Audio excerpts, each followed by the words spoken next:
Trịnh Hội xin kính chào tất cả quý vị đã theo dõi chương trình đặc biệt hôm nay. Thưa quý vị, hôm nay chương trình đặc biệt nói về ngày 30 tháng 4. Cũng như chúng ta biết được là trong thời gian vừa qua, ở tất cả mọi nơi trên thế giới thì cộng đồng người Việt chúng ta đã tổ chức những buổi nói chuyện, những buổi hội thảo, những cái buổi tưởng niệm về ngày 30 tháng 4. Riêng đài Vietnamese TV lần này sẽ trong chương trình này sẽ cho quý vị thấy được có tất cả là 2 chương trình trong thời gian vừa qua mà cá nhân Trịnh Hội đây có tham dự.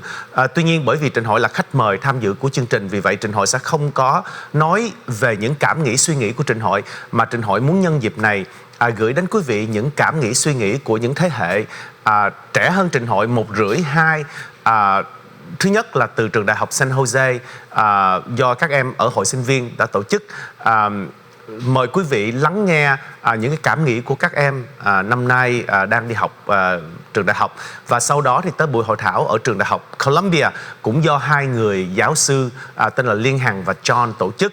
Mời 3 khách mời, đó là giáo sư Lan Cao, con của cố đại tướng và cao văn viên, giáo sư Việt Thanh Nguyễn là người đã thắng giải Pulitzer Prize, và cá nhân Trịnh Hội. Và một lần nữa Trịnh Hội cũng xin nói thêm là Trịnh Hội sẽ không nói về những gì Trịnh Hội chia sẻ trong ngày hôm đó, mà hôm nay Trịnh Hội đóng vai trò là người dẫn chương trình để đưa những cái ý kiến đó, những cái tâm tình đó của các thế hệ khác đến với cộng đồng người Việt chúng ta. Xin mời quý vị theo dõi chương trình đặc biệt hôm nay. Hôm nay rất là vui và rất là mừng là Trịnh Hội mời được tất cả là 3 người đồng tổ chức cái buổi hội thảo đó. Đó là Andrew, Kim và Derek. Thì bây giờ Trịnh Hội xin nhờ Andrew tự giới thiệu mình một tí và nhìn vào camera và giới thiệu coi là em đang học ở đâu, em đến từ đâu. Ok, xin mời Andrew. Dạ, tôi tên là Andrew Nguyễn, tôi là 21 tuổi, tôi học ở San Jose State University studying history and minoring in Asian American Studies. I am the internal vice president of San Jose State University VSA. All right, internal vice president có nghĩa là phó chủ tịch nội vụ của Tổng hội sinh viên Việt Nam ở trường đại học đó. Và bây giờ xin mời Kim. Hello, my name is Kim Ngo. I'm a junior at San Jose State University studying communications and legal studies, and I am the external vice president of Hội sinh viên Việt Nam at San Jose State University. All right, đó là phó chủ tịch ngoại vụ. Vâng, and Derek, over to you. Hello, my name is Derek Nguyen, and I'm a junior at San Jose State University studying finance, and I'm the president of VSA at SGSU. Oh wow, và hôm nay chúng tôi có chủ tịch luôn, có nghĩa là có 2 phó chủ tịch và một ông chủ tịch. Mà những người chủ tịch này thì hình như là chỉ mới 20-21 tuổi thôi, phải không ạ? Vâng, thì bây giờ cho Trịnh Hội hỏi cái câu thứ 2, có thể là dành cho Kim đi ha, rồi sau đó đến Derek và Andrew chia sẻ. Các bạn có thể chia sẻ với lại khán thính giả là lý do tại sao các bạn đã quyết định tổ chức nói chuyện vào ngày 30 tháng 4, và theo các bạn nghĩ thì các bạn đã đạt được những mục đích của mình hay chưa? I don't know if you want me to translate that into English or you understand what I was saying. I understand. I will respond in English though. Oh, fantastic. Okay, so just a caveat. Once you finish responding, please don't say it sort of like too long, because otherwise I will forget. I will try and translate it as much as possible. Please go on. Okay. Well, living in San Jose, we're really fortunate to be surrounded by such a lively and vocal Vietnamese community. But as college students, admittedly, we can take that for granted at times. So it's really important for us to have this chance to reconnect with our roots. So we wanted to take this opportunity to not only educate our peers and ourselves, but to create that space of dialogue. Because regardless of how your family may have experienced Black April, the significance of that day was undeniable. So we wanted to have you as a guest speaker in order to bridge that generational gap and to seek more understanding. Fantastic, thank you. Thưa quý vị, câu trả lời của Kim đó là vì trong cộng đồng chúng ta mỗi người đều có những cái kinh nghiệm khác nhau về ngày 30 tháng 4 và về cuộc sống của mình sau đó. Vì vậy, theo Kim nghĩ các bạn muốn tổ chức là để có một cái buổi hội thảo để chúng ta có thể cùng nhau bàn luận thêm là cái ngày 30 tháng 4 có nghĩa gì đối với từng người một. Vâng, over to Derek. Yes, as a second generation Viet person living in America, I often see my own peers who are Vietnamese second generation as well. They're not informed with the culture as well as we are, that we're lucky to be. And so we wanted to have our talk with you so that we're able to educate our own members who aren't as informed and that have lost a little bit of culture being a second generation Vietnamese person, to at least share some insight and knowledge as you are more experienced and you're older, more informed than us. And so we wanted to take this opportunity to not only educate our members, but help hopefully inspire our members to have conversations with their parents about either Black April or their stories before Vietnam or before they left, because a lot of times we don't get these conversations with our parents. So we wanted today or that meeting to be a day where we can inspire our members to talk and share with their parents. Great, thank you Derek. Chia sẻ của Derek, lý do thì nó cũng tựa như Kim, nhưng mà Derek nói rằng là bởi vì Derek thuộc thế hệ thứ hai của cộng đồng người Việt ở đây, và bởi vì theo Derek nghĩ thì những người như Trịnh Hội lớn tuổi hơn, biết một số điều nhiều hơn các bạn ở thế hệ thứ hai, mà có thể là vì tuổi tác các bạn không hiểu rõ về ngày 30 tháng 4 và các bạn muốn bắt đầu cuộc hội thảo đó để mong rằng là trong tương lai các bạn sinh viên ở trường đại học đó sẽ có dịp nói chuyện với lại ba mẹ của mình về ngày 30 tháng 4 và hiểu hơn về cái chặng đường mà gia đình của họ đã trải qua. Vâng. What about you, Andrew? Did you share the same kind of like goal? Yeah, I say we had the same goal. Growing up, I didn't really understand the significance of April 30th. It wasn't until junior year of high school when I had Robert Nguyen as my Vietnamese teacher in high school. He's really active in the Vietnamese community, so I don't really know him, but yeah, he showed me the significance of keeping our Vietnamese culture alive in like another foreign country, and especially as second generation, it's harder to keep our Vietnamese culture alive since we're assimilated to American culture, and that's why we wanted to bring you to our meeting so that you could discuss the significance of like what it means to be Vietnamese and why we had to keep our traditions alive. Right. Andrew thì cũng tự như vậy. Andrew còn nói thêm đó là hồi nhỏ thì Andrew không hiểu rõ về cái ngày 30 tháng 4 và ý nghĩa của nó, cho đến khi mà đi lên trường trung học và đã được thầy giáo nói rằng là chúng ta cần phải gìn giữ cái văn hóa Việt Nam. Và cái lý do muốn mời Trịnh Hội là bởi vì ở một mặt nào đó các bạn muốn hiểu rõ thêm về cái vai trò của các bạn ở trong cộng đồng, đặc biệt là đối với thế hệ thứ hai. Alright, so we don't have a lot of time left. So now maybe as the president, I'm going to ask you first. Do you think you achieved that aim? And then is there anything else you think you will do either individually or as part of the VSA to both discuss about the role of the Vietnamese American community and then your role in the community? Thank you. Yes, so I think we were able to achieve our goal, especially because of COVID-19. We weren't allowed a lot of chances to talk with our peers and really have a chance to share with each other these intimate stories. So we really did achieve what we wanted in having our members open up about their own stories. And as the VSA, Vietnamese Student Association, it's our goal to really mitigate and help uphold the cultures that we have in our community and to really talk and share about the issues that we face as a community and as the generations have faced. We have to come together even stronger than ever to really have these conversations. And I feel like now we have the opportunity to talk and come together. We can really learn from each other without judgment, and we're really grateful to have these conversations. Fantastic. Thưa quý vị, câu hỏi cuối cùng Trịnh Hội dành cho các bạn đó là theo các bạn nghĩ là các bạn đã đạt được mục đích đó hay không, và còn điều gì nữa các bạn muốn làm qua cái vai trò của mình hay là vai trò của cộng đồng người Việt. Thì Derek nói là Derek cảm thấy là cái cuộc hội thảo thành công là bởi vì nó đã bắt đầu tạo ra những cái cơ hội để cho các bạn không những là nói chuyện về cái cuộc sống và cuộc đời của gia đình của các bạn, mà các bạn còn nghĩ đến việc rằng là ok, trong thời gian sắp tới làm thế nào các bạn có được những cái buổi hội thảo đó mà không có bị nói những lời ra tiếng vào và ai cũng tôn trọng những lời tiếng nói của các bạn, đặc biệt là thế hệ thứ hai. Andrew, what do you think? Yeah, I think we really did achieve our goals. During your talk, a lot of people were asking questions. They wanted to learn more, like understand more about our culture traditions.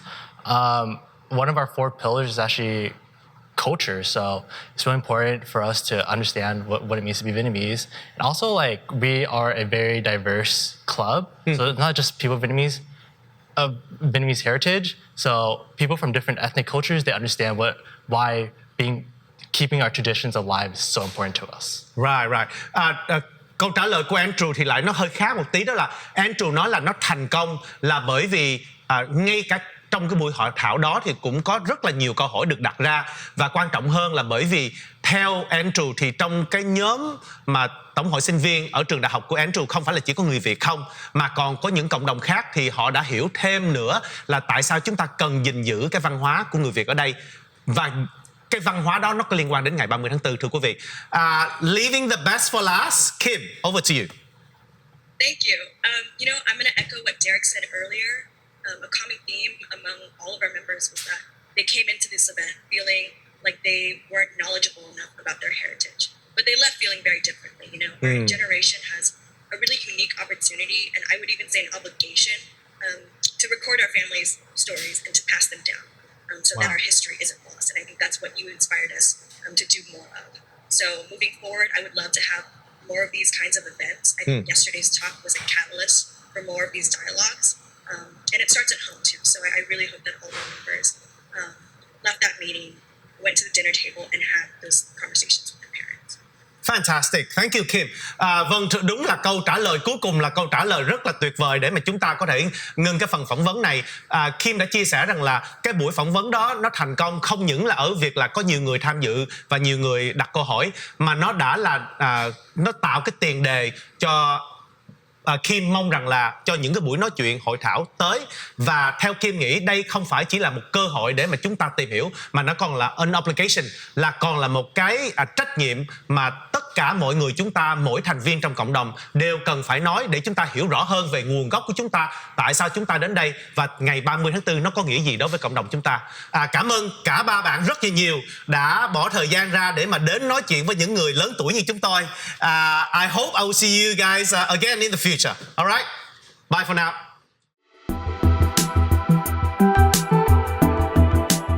Vâng, và thưa quý vị, đó là những suy nghĩ và cảm tưởng của các anh em sinh viên của trường đại học San Jose. Và bây giờ thì Trinh Hội xin mời quý vị đầu tiên là theo dõi buổi trò chuyện, nói chuyện ở trường đại học Columbia do hai giáo sư ở trường đại học Columbia, đó là giáo sư Liên Hằng cũng như là John Phan cùng tổ chức. Có ba người khách mời, đó là chị Lan Cao, con của cố đại tướng Cao Văn Viên, có Việt Thanh Nguyễn là người đã thắng giải Pulitzer Prize, và cá nhân Trịnh Hội đây. Xin mời quý vị lắng nghe đầu tiên là buổi hội thảo, sau đó là những cái cảm tưởng của một người tham gia buổi hội thảo đó, cũng như là những cảm nghĩ của chính chị Lan Cao, và cuối cùng là những lời chia sẻ của hai giáo sư, đó là Liên Hằng và John. Xin mời quý vị theo dõi.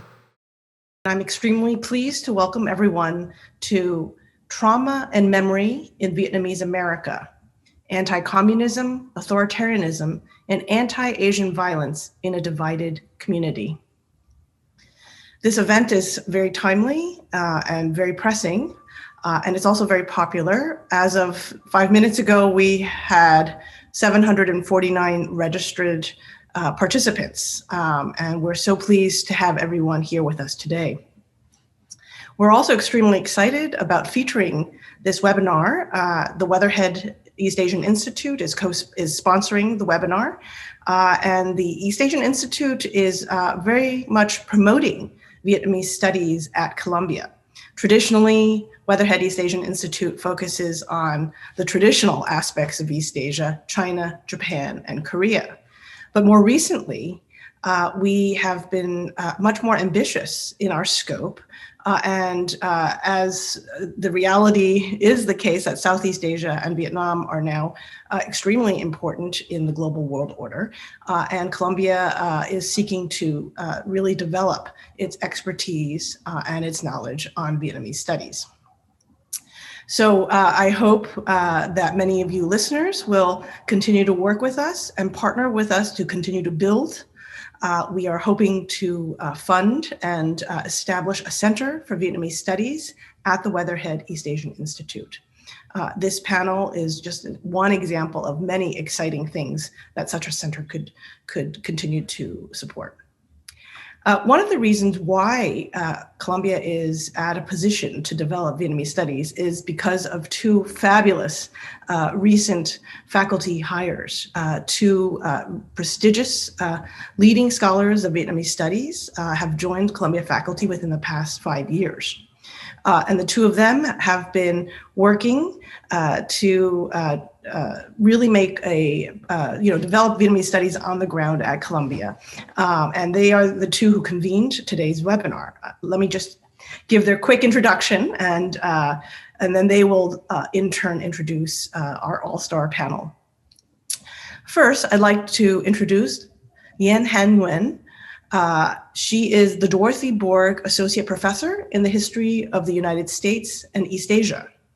She is the author of Hanoi's War, an international history of the war for peace. She is currently working on a comprehensive history of the Tet Offensive. She is the general editor of the forthcoming 3-volume Cambridge History of the Vietnamese War.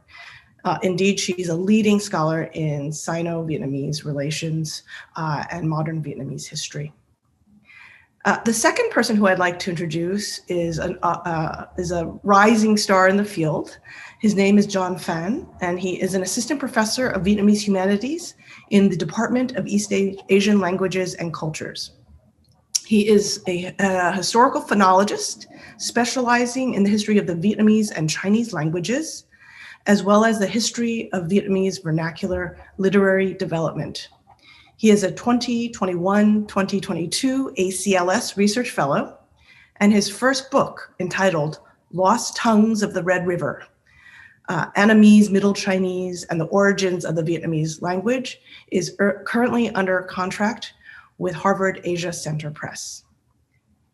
It is now my honor to turn the panel over to Professor Nguyen. Thank you, Eugenia. Thank you, everyone who's made this possible. So again, Holding Trauma and Memory in Vietnamese America, an event that seeks to understand the community's collective past, to shed light on its divergent present, and perhaps inform a shared future on this very day, is particularly poignant to me. Today marks the 46th anniversary of April 30th, 1975, an event most commonly referred to in America as the Fall of Saigon, officially in Vietnam as Ngày Giải Phóng, or Liberation Day, but among many in the Vietnamese American community as Ngày Mất Nước, or loss of country. How one refers to it, of course, reveals the contested memory of that war and its enduring legacies. This day for most Vietnamese Americans does not, and here I cannot repeat myself enough, my students know this, does not reside in the distant past, but enjoys many spirited afterlives, as we'll see today. Yet, tomorrow marks a very different day. May 1st is the first day of Asian American and Pacific Islander Heritage Month in honor and recognition of the contributions of the community to the history, culture, and achievements of the United States. As we watch the course of this deadly pandemic, confluent spread of authoritarianism, and seemingly unfettered rise in anti-Asian hate, we've never needed this upcoming month more here in America.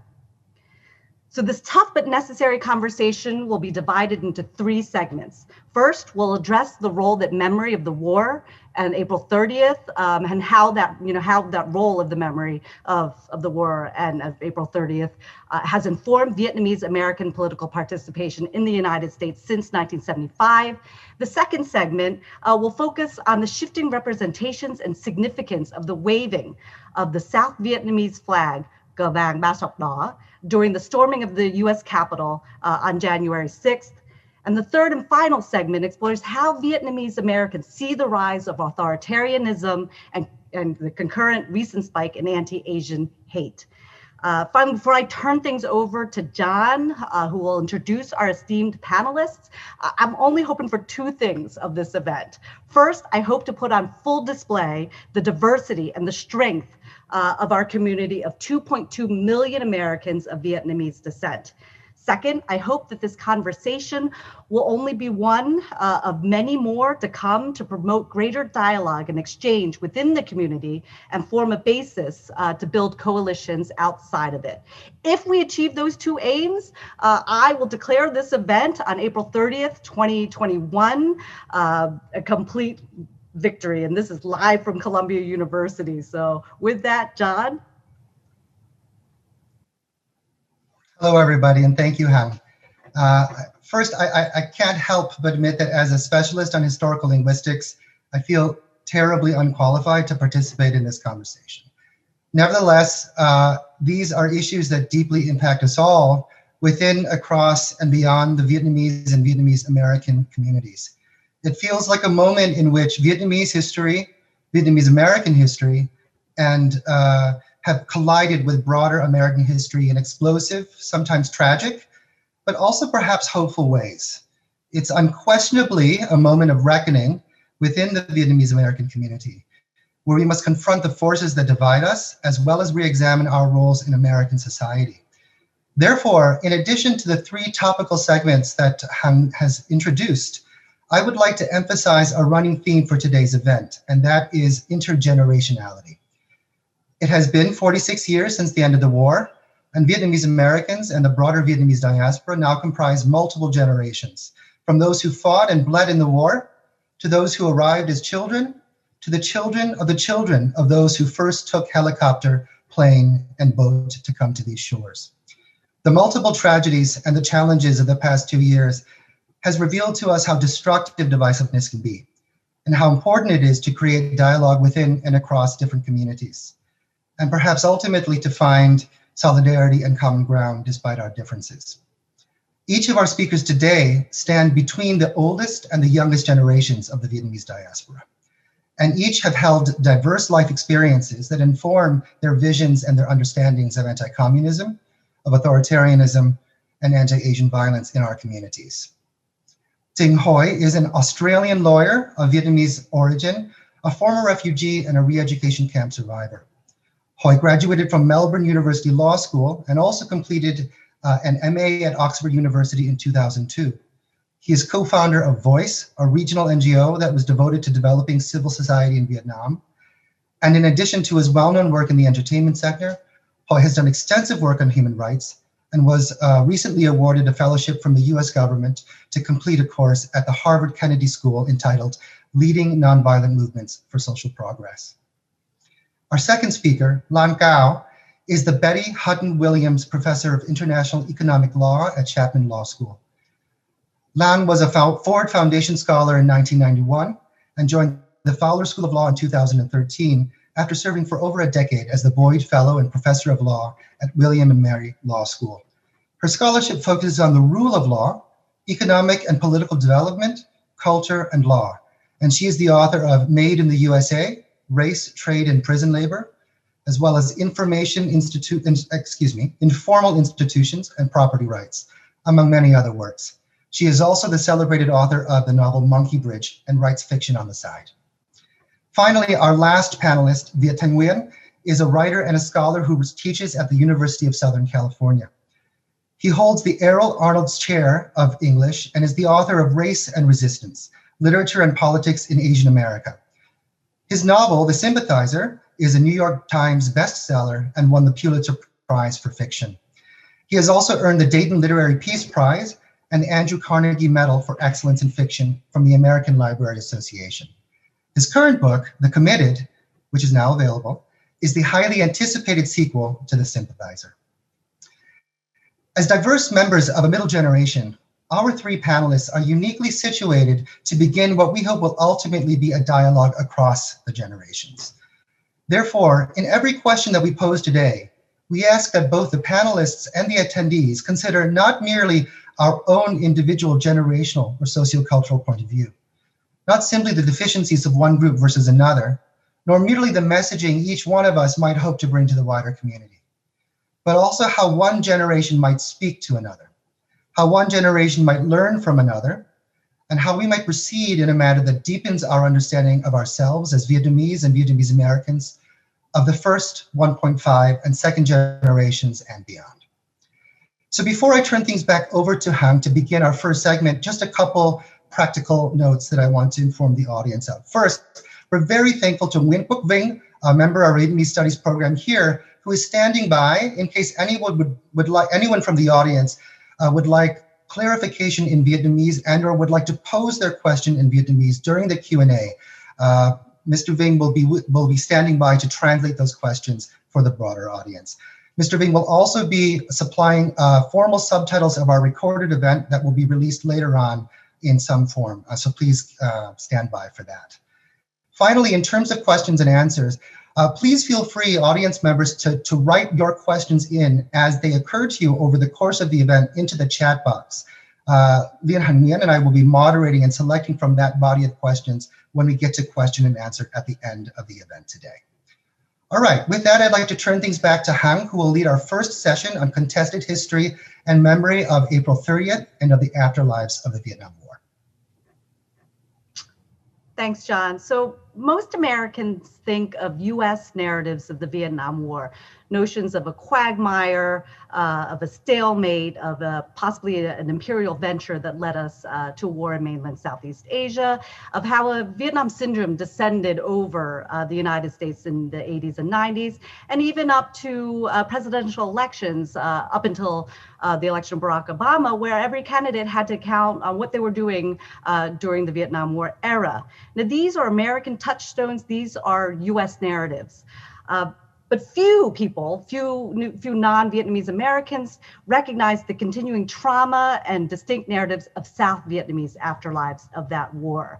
I want to ask each of you, how do you see the memory and trauma of the war as present in modern Vietnamese American identity, culture, and political performance? Let me start. I'm Lan Cao, and thank you so much, Columbia University and Hang and John, for organizing this. It's strange, you know, I've been here for 40 something years and still very emotional, this topic for me.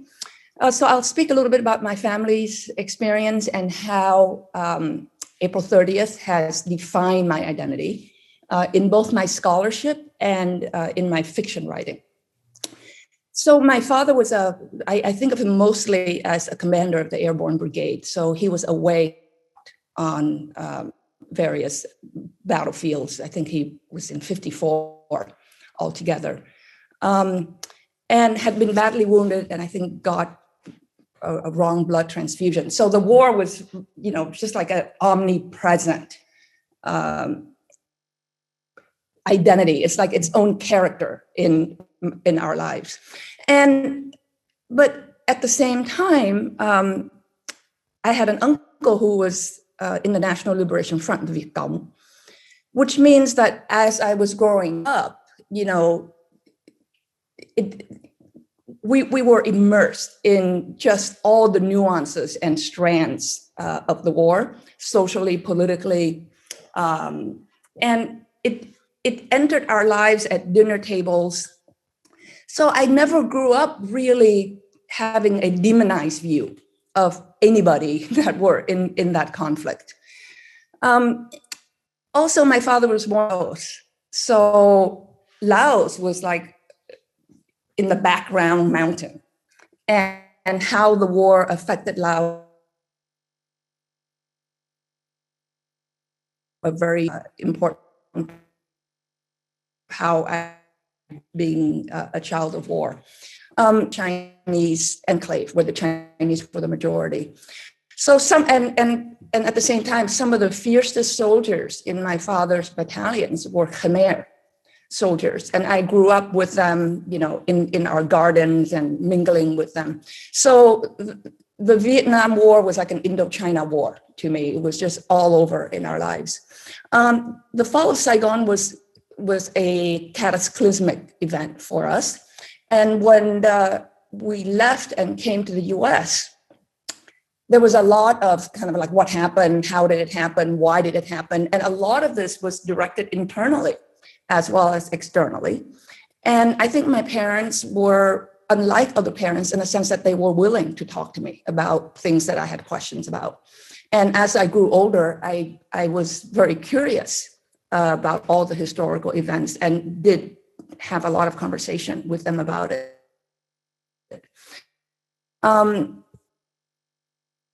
In terms of the war being present in the Vietnamese American culture, I feel self, and even April 30th is not dead. And I think of Faulkner's statement that the past is never dead, it's not even past, is very, very much something that's applicable to me. I feel like it's imprinted in my very being. And so it's informed my fiction writing for sure. I feel like I am, there's a very wonderful book called This Bridge Called My Back, which is written by third world women. And I always feel with respect to Vietnam and April 30th and the war that I am the bridge that tries to make connections among all the different groups of Vietnamese as well as non-Vietnamese who are affected by the war.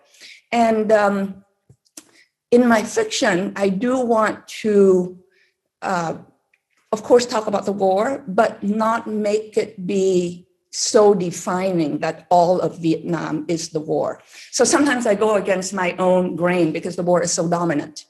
But what I try to do is also bring in some other representation of Vietnam that is non-war, even though the war is such a resounding, ever-present part of my life.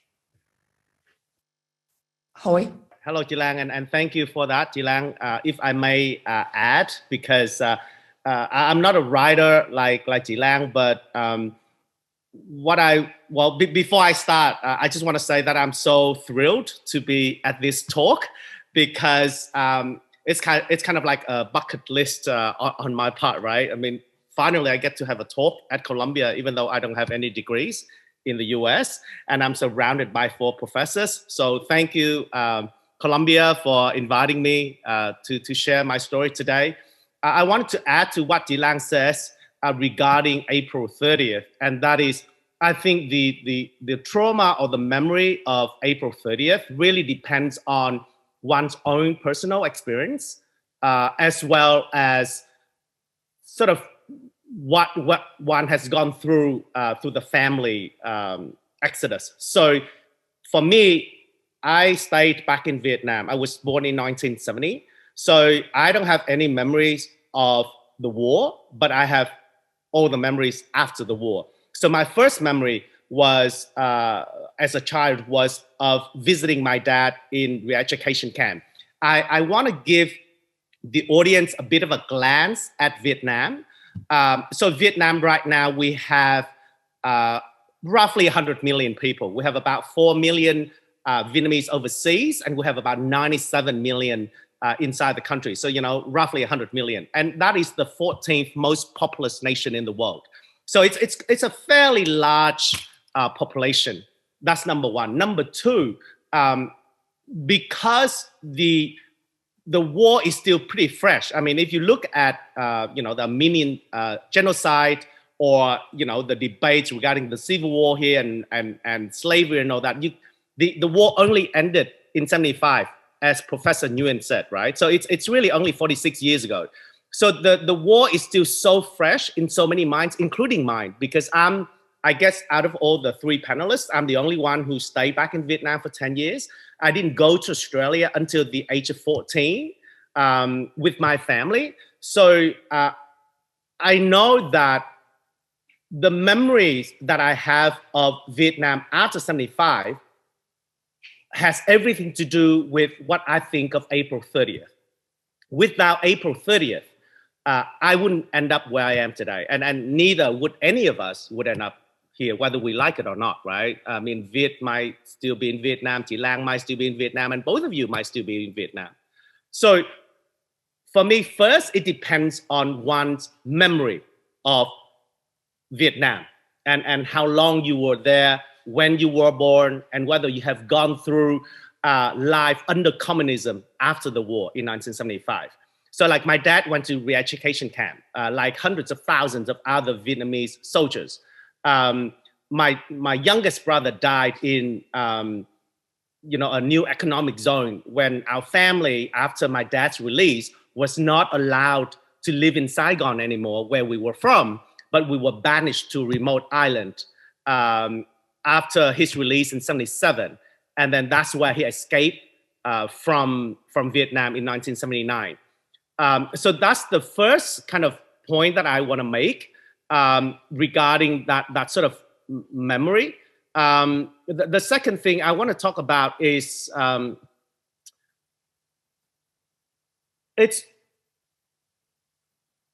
I guess it also depends on the education that each of us receives, because like Viet, the next panelist once said, he said something like, war is fought once on the battleground, but the next one is in memories.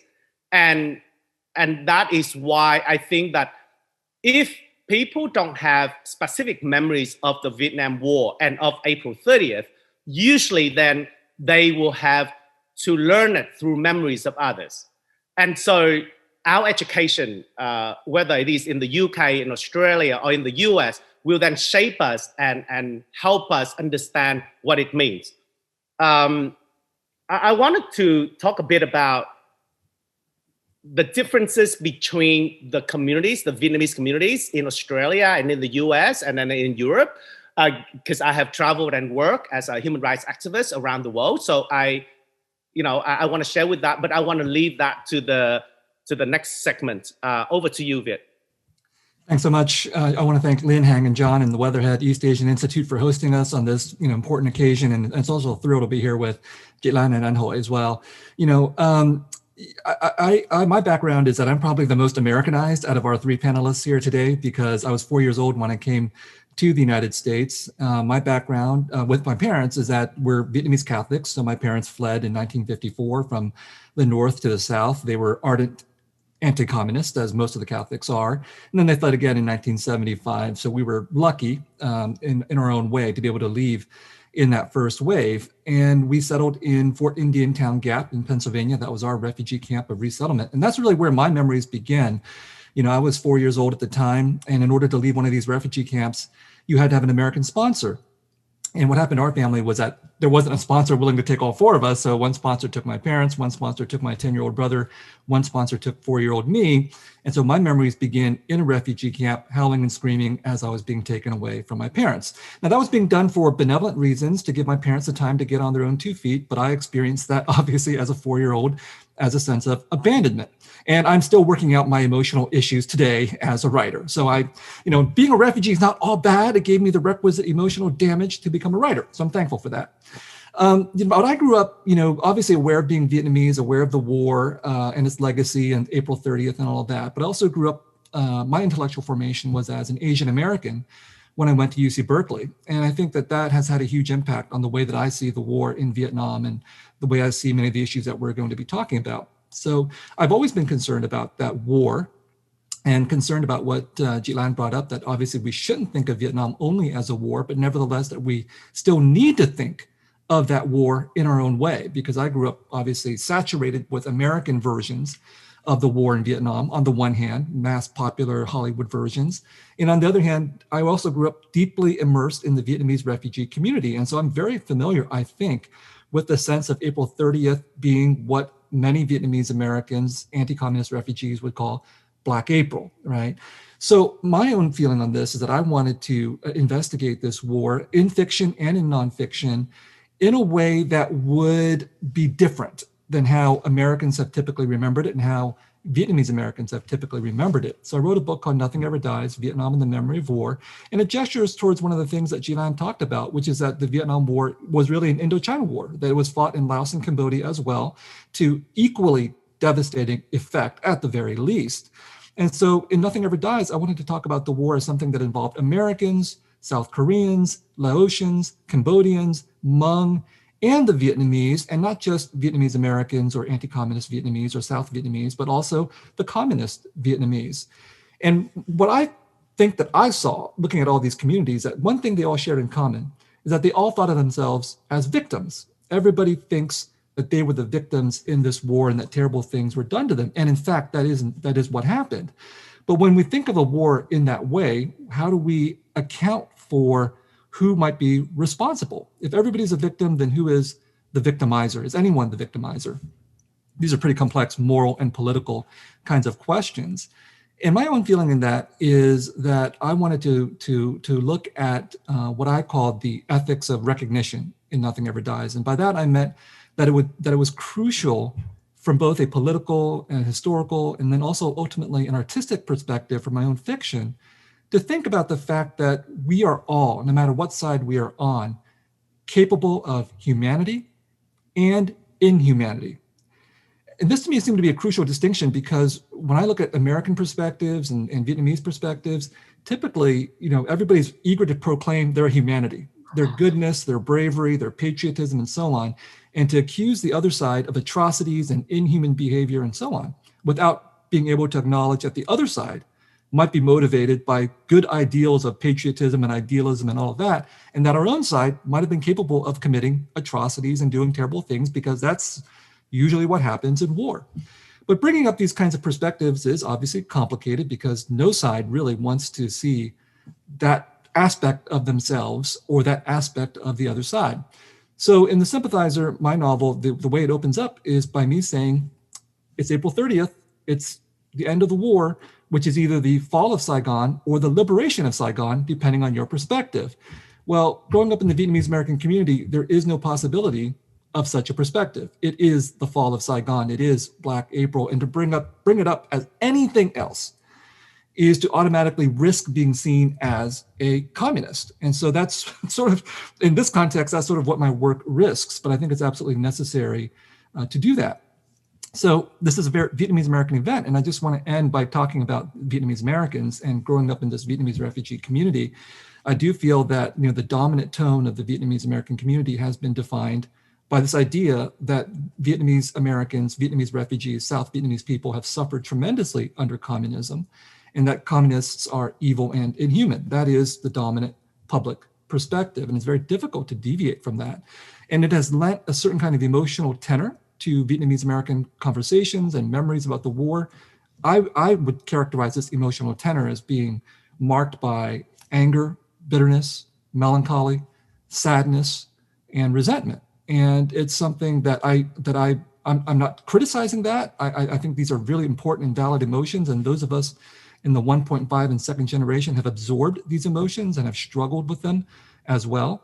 But I would hope that, and then we see this in the literature. And tonight I'm hosting an event on April 30th for Diasporic Vietnamese Artists Network. I'll put the link in the chat, but it's bringing together, writers like Lan Cao, Yung Van Mai Elliott, Lily Hayslip, and Marcelino Jung from France to talk about this from the perspective of literature. But we're all struggling still with the war and what it means. It's so defined our lives as Vietnamese people and as artists. But I'm hoping that the second generation and beyond won't be defined by this kind of historical and emotional legacy. It's not that these legacies aren't important, but the second generation needs to be able to shape its own future and to shape its own reality. Oh, and now we are into the next question. So should we move on to the next segment then immediately? Okay.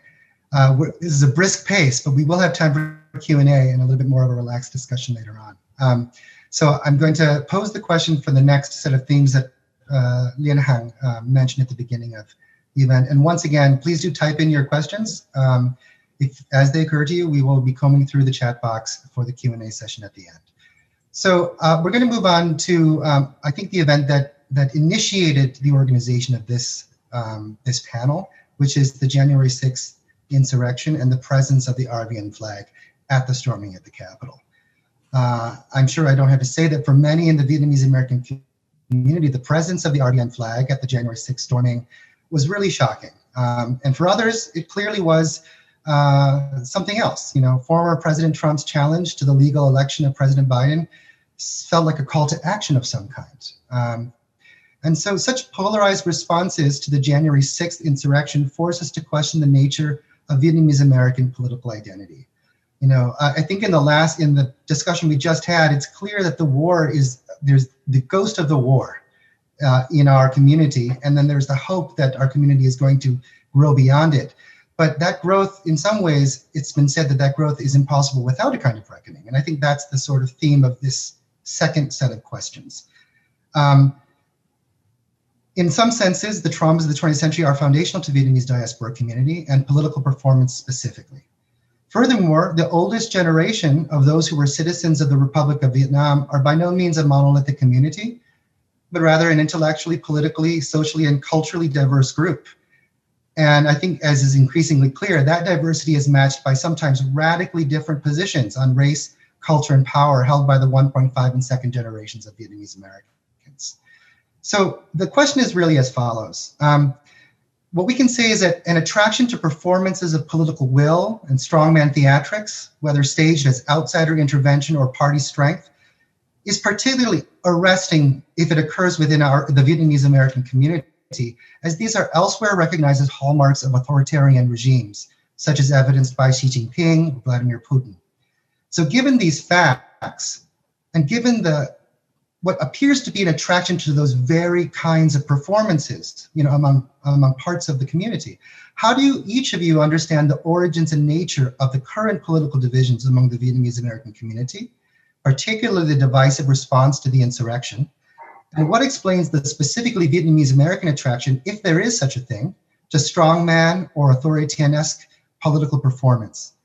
And finally, how does the culture of anti-communism within our community interact with this apparent attraction to authoritarianism? So I think we'll start with Hoy this time.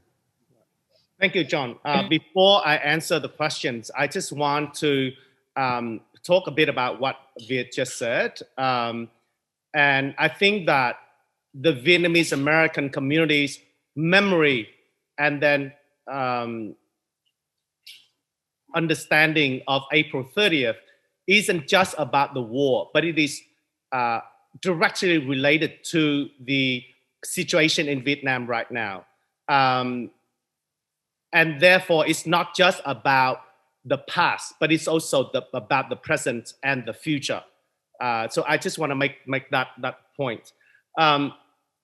I guess before I talk about my perspective as a human rights activist and what I understand about the Vietnamese community around the world, again, I want to go back to the makeup of the communities around the world first, right? As I said at the start, we have about 97 million Vietnamese in Vietnam and about 4 million overseas Vietnamese. Now, around 2 million are in the US. However, there's a difference between the Vietnamese community in Australia or in Canada, where there are approximately about 300,000 to 350,000 Vietnamese in each country. Most of them come from the boat people exodus, and therefore they pretty much have one common identity and therefore one common understanding of the war and the trauma they went through. The US, not just because of the size, but because of the makeup of the community, is different.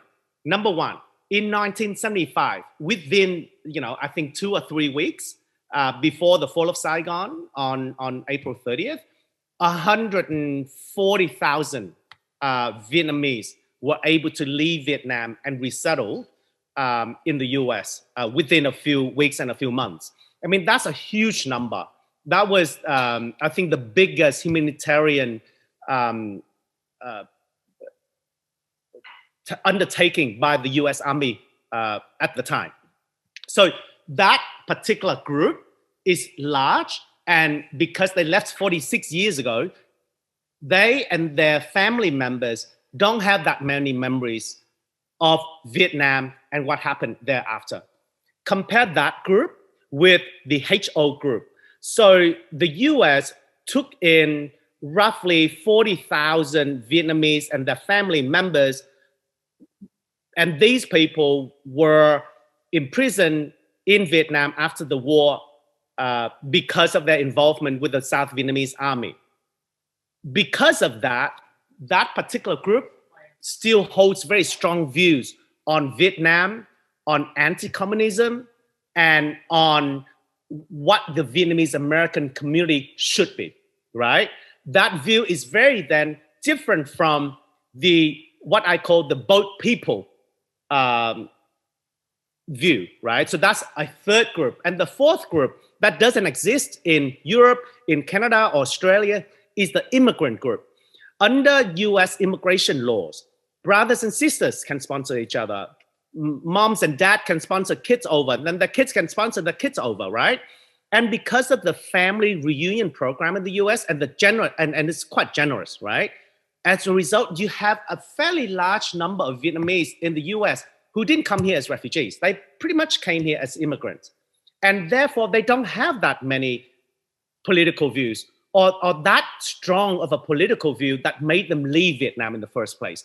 And because of the 4 distinctive groups in the US that are very different from the Vietnamese community group elsewhere, that's why you tend to have all these views that seems to be conflicting. But if you really look at the groups and how they were, how were they given birth, then you understand, well, it's understandable. The immigrant Vietnamese who came to the US 10 years ago, we probably don't think that much of April 30th, because their entire life they grew up in Vietnam, and April 30th is a huge long weekend holiday for them, right? It's liberation. What are you talking about? Ngày mất nước, or losing country. Unlike the ones that came out as former political prisoners in Vietnam, they suffered so much in Vietnam. Their families are still being split. And because of that, even though it seems like the divisiveness is really a lot in our community, it's actually quite understandable given what happened in Vietnam in the past and what's still happening right now in Vietnam. The fact is Vietnam is still a one-party state, right? The fact is that the difference and the divisiveness came not just between the Vietnamese communities, but also between human rights defenders, who do the work because of their universal human rights values that they hold, as opposed to ideological understanding of it, or ideological values that they have. And the last thing I wanted to say is that the divisiveness came also not just from the political differences. It's not like just Democrats versus Republicans, which is, and there is an element of that, but it's also about our cultural differences, right? I just wanted to mention that what happened at Capitol Hill on January 6th, I wrote an article in Vietnamese for the BBC denouncing such an attack on democracy. And I was criticized by a lot of my supporters for my human rights work in Vietnam. Why? Because to many of them, you don't criticize government, right? Criticizing government is something that is frowned upon in our culture. And I still remember distinctively how my dad's friend would write to me and said, "Hey, I am your dad's friend, and who are you to criticize someone who's as old as your dad?" Being Trump. And it struck me as something like, oh, wow. So this is not about, the political differences. It's not about even democracy. This is about age. You're not supposed to criticize the elderly. So if you understand the Vietnamese community and our cultural differences, then you understand why the divisiveness has to take place. And like Viet said, we hope that the second generation and the third generation of Vietnamese will continue to have this dialogue and this talk so that we can understand April 30th and what it means better. All right, so over to you. I have to admit being very Americanized, because one of the things I don't understand about this idea that you're not supposed to criticize your elders is, how did the Vietnamese in Vietnam ever change anything if you can't criticize your elders? How was there a revolution? How was there a civil war if people were afraid of criticizing the older people who they disagreed with politically? Anyway, someone's got to explain that to me at some point. But I'll start off with a little, thanks to Hoy for all these really nuanced conversation about the differences within the vast diasporic community. I'll just add my own little anecdote about this around the war in memory, which is that, you're all probably aware that the flag is a controversial issue. It's the yellow flag or the red flag, the right flag to fly on certain occasions, et cetera. At my University of Southern California, I didn't even pay any attention to this, but in our international hall, the flag that represents Vietnam is the red flag. And I became aware of this about 10 years ago when an Orange County Vietnamese American activist came to campus and stapled the yellow flag over the red flag. And so then I felt compelled, along with my colleague Janet Hoskins, to organize an event to talk about this. And we brought together the Vietnamese students, and they came in two groups. One was the Vietnamese Student Association, composed of Vietnamese Americans, and one was the Vietnamese International Student Association, composed of international students from Vietnam. And it was really interesting to hear their conversation, because the Vietnamese international students said, we understand your pain, we understand your trauma, we want to reconcile with you. And the Vietnamese American students said, we don't want to reconcile with you. we respect our parents and our elders and everything they've been through, and we can't let go of this past and what they've been through and that emotional trauma. And the way I interpreted that was that for the Vietnamese international students, and I'm just homogenizing their background, they came from the victorious society. And so in some ways, it's a little bit easier if you won the war or won something to extend the hand of magnanimity and reconciliation. Whereas for a lot of Vietnamese Americans, I think, some of them are still focused on this past and on the question of loss. So one thing I want to point out in addition on this question of diversity, when we look at the Vietnamese American community, oftentimes we think of it as being totally anti-communist, totally conservative, and so on. But it's always been politically diverse. I mean, since Vietnamese people started to come here in the 1950s and the 1960s as students and as military trainees and the like, there have been political factions. So in the 1960s, during the height of the war in Vietnam, there was a pro-war, pro-government part of the Vietnamese international student population, and there was an anti-war, anti-government part of the Vietnamese student population. But that political diversity was completely overridden after 1975 with the arrival of mass numbers of anti-communist Vietnamese refugees. And that really set the political tone for the community for the next few decades. I think there was always political diversity beneath that, but people who might be described as being left of center, liberal, progressive in some way, learned very quickly to be silent about their attitudes, at least when it came to the question of Vietnam. They could be political and speak out about other issues not related to the war in a progressive way, but not about the war in Vietnam. And I think that's pretty much defined the public tenor of the community when it came to these questions of communism, Vietnam, human rights, and so on.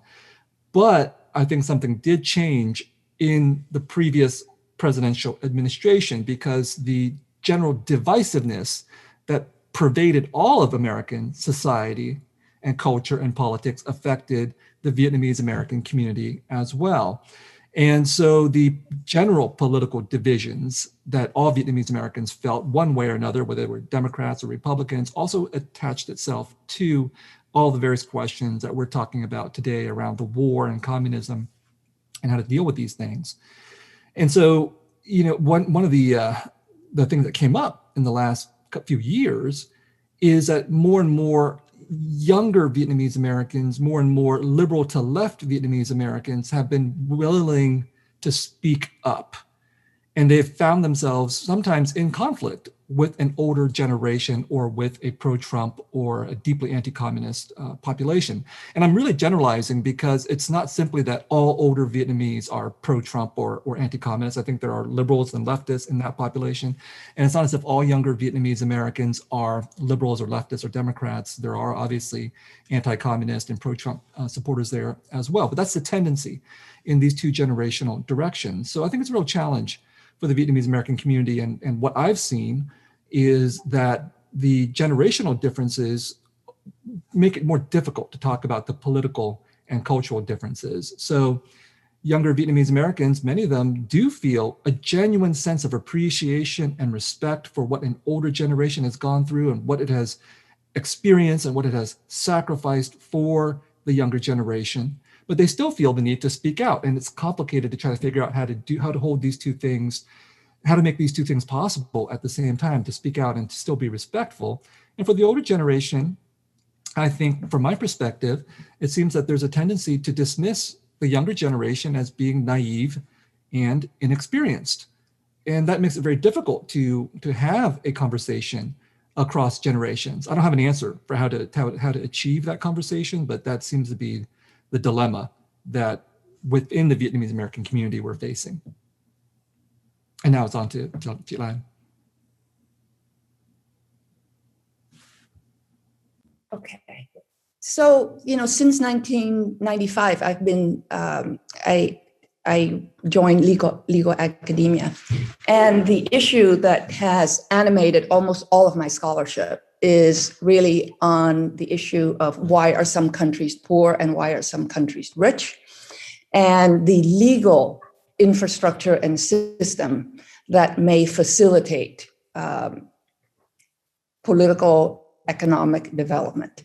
And so the term development is a very contested term in the literature, right? Some will just say development is simply increasing your GNP. Others would say you need that and political development. I think most people say development includes political development, not just economic nowadays. But the issue of sequencing is always a point of debate, which is if you look at the countries that have moved up the economic ladder, the claim is that they focus on economics first, and then they follow through with political development. So the examples would be, most of the East Asian countries. That's the conventional standard in the literature. And in recent years, there's more of a sense that development should be understood holistically. And one of the biggest proponent of that, and I'm from that school, is by Amartya Sen, who is the Nobel laureate in economics. And he talked about how democracy is extremely important simultaneously for economic development as well. So politics is not something to be in the background until economics can be launched. And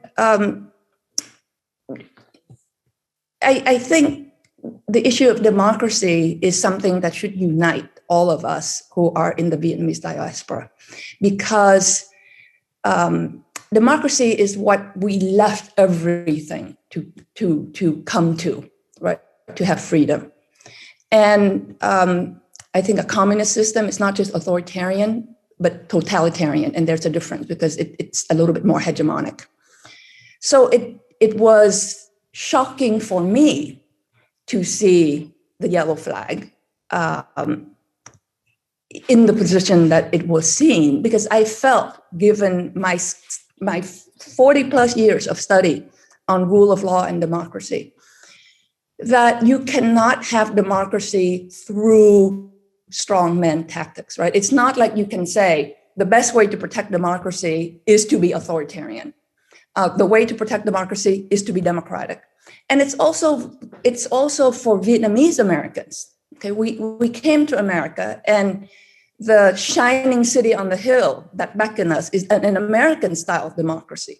And I think it's important to understand what American style democracy is. It is not majority rule, and it is not about monolithic strength.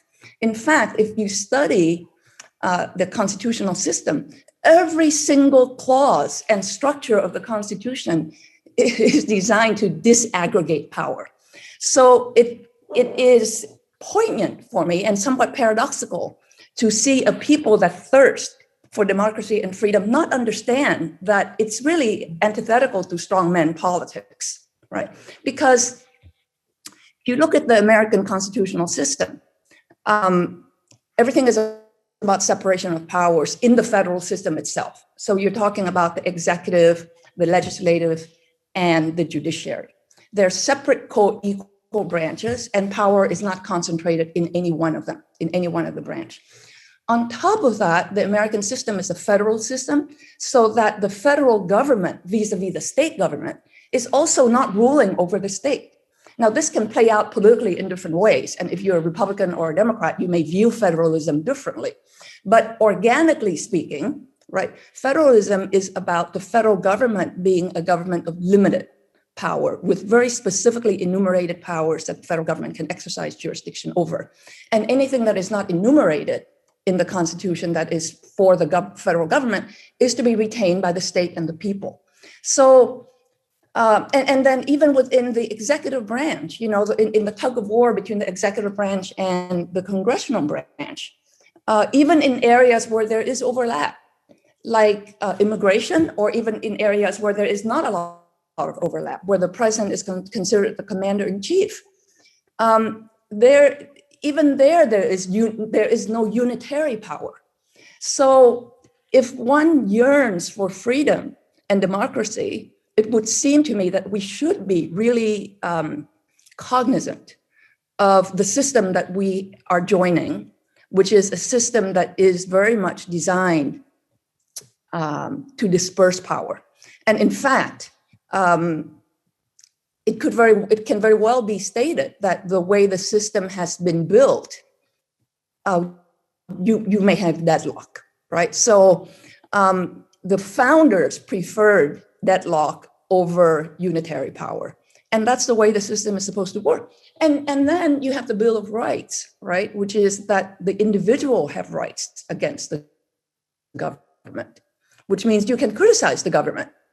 And we leave everything to come to a system where we can criticize the government. And that means, where does it say we can criticize the government? First Amendment, freedom of speech, freedom of press, freedom of religion. So I think the idea that there can be no dissent that would create weakness is just not a democratic idea. On top of that, the American system is designed to be in many ways anti-majoritarian. So you may think that that is an oxymoron because you think of democracy as majority rule. But there are many strands within the Constitution that are established in order to make sure that even when you have a democratic government and a democratic legislature enacting laws that are a reflection of majoritarian will, that law can be struck down by non-democratically elected Article 3 judges so that they are not subject to the demagoguery of the majority, right? That's why Article 3 judges have tenure for life, so that they do not have to run for election and maybe to the majority will. And I think that's very important for us, especially. I mean, I think it's a great system nonetheless, but for minorities, it is important that we have a system that is not purely naked majority, not that version of democracy, but a version of a democracy that has majority oriented inclinations, but also very, very robust protection for the minority. So to me, that understanding of democracy and of American constitutionalism is what I hope would be appealing to Vietnamese Americans, especially because we fled in order to come to this country. And this country is not about, at least in its structure, whether or not over history, it has had departures from that is a different issue. But in its structure, its aspiration is no strong man, no emperor, dispersed power, protection for the minority against majority will. And so I think if our young, and I understand the older generation, maybe, as Viet says, I mean, I am painting a broad stroke here. There are exceptions. And I think I try to realize that for those of us who have the luxury of having benefited from our parents' sacrifice so that we can go and study these things, that we understand also that, there's a sense that we are where we are because we were weak. So we need to be strong, and to be strong means no dissent. But that to me is a very thin veneer understanding of strength, right? Because the strength we're talking about is a constitutional strength, which is what I think, and I hope that we will all understand and work towards to establish rule of law in our own community and in this country.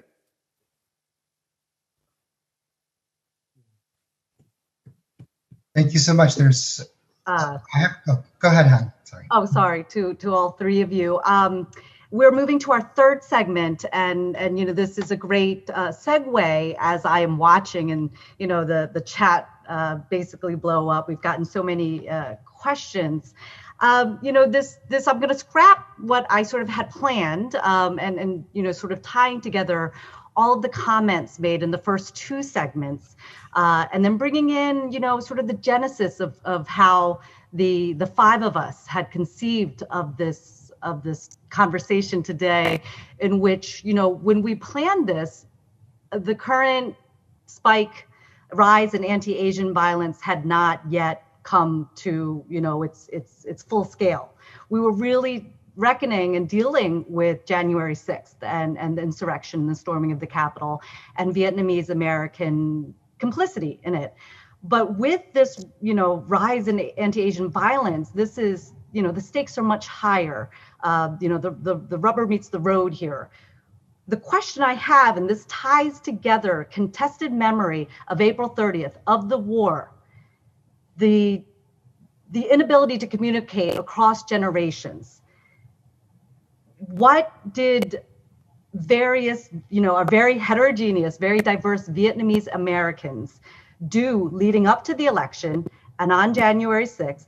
The debates that we had, was there an argument, or could you make the argument that those who did attend, were there on January 6th, are they complicit in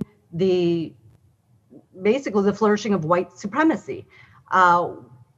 Should they have seen that direct line from their actions to where we are now in this spring of hate? And if you add on to that, particularly, and I'm pulling from your comments about being unable to speak to our elders. Right now, our elders, right, are the ones that are most vulnerable. If you look at the cases of anti-Asian violence and anti-Asian hate in general, it's our elders we need to protect, but it's also our elders who we cannot communicate with. There's a silencing because we don't understand the history. We have a different view of that history. We may or may not, but I'm wondering if we can bring the two threads that we had discussed in segment 1 and segment 2 to bring to bear for segment 3 in terms of how do we understand our role as a community in the recent rise of anti-Asian hate. I think I'm supposed to start off here, and let me just say that I think there are two vastly different kinds of responses to one's own personal tragedy, whether it's the tragedy of the war in Vietnam or whether it's the tragedy of anti-Asian violence. One response is to say, we're the victims, and to isolate our experience in that fashion. And unfortunately, I think that does characterize how a lot of people respond to tragedy. They focus on their own victimization. They don't see the connections to a systemic problem. The other response to anti-Asian violence is to say, yes, we are the victims of anti-Asian violence, and anti-Asian violence is not an accident in the country. It's systematic to the country, and it's systematic both in terms of how the United States has dealt with Asia and with Asian immigrants and Asian refugees, and how the United States deals with Asian immigrants and refugees and Asian Americans in relation to other populations in this country. So from my perspective, you cannot talk about anti-Asian hate in this country without looking at the long history of anti-Asian violence domestically in this country and its connection to the histories of American wars in Asia, which I think are acts of anti-Asian violence, when millions of Asians are dying because of American foreign policy decisions and because of the racist practices and attitudes of American policy planners, soldiers, and generals, and so on.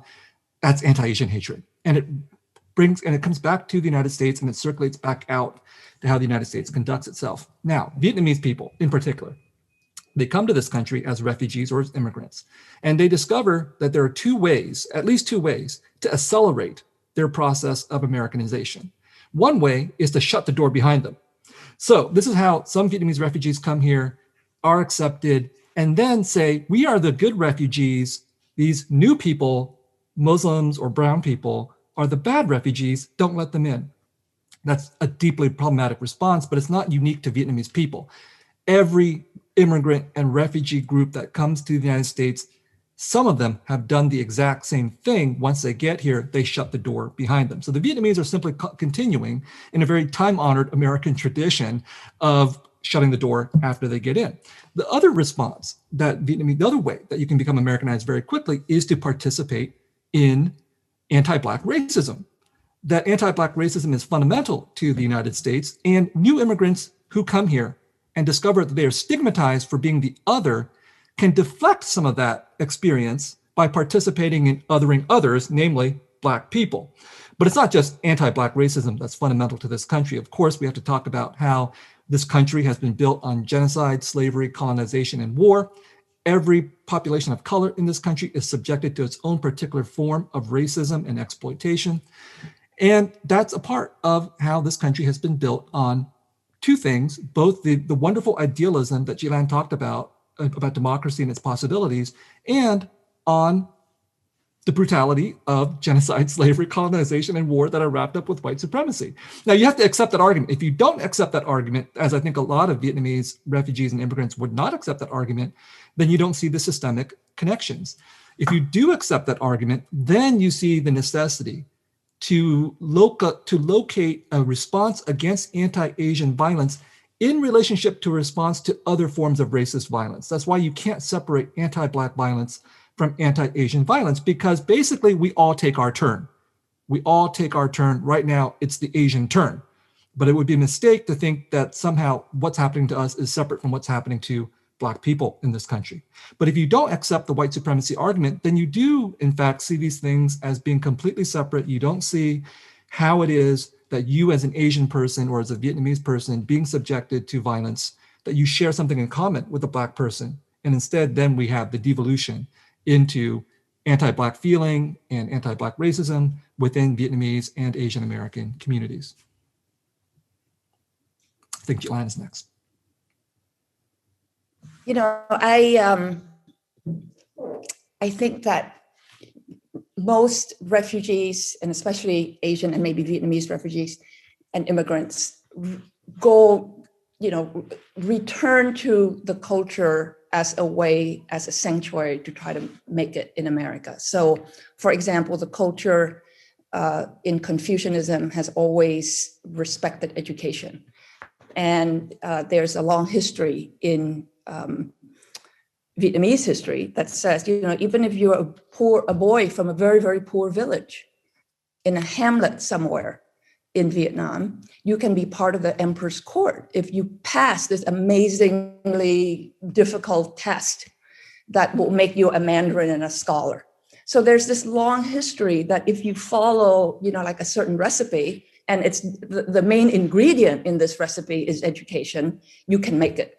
And so many of us take the ingredient in that recipe and apply it to how are we going to make it in America.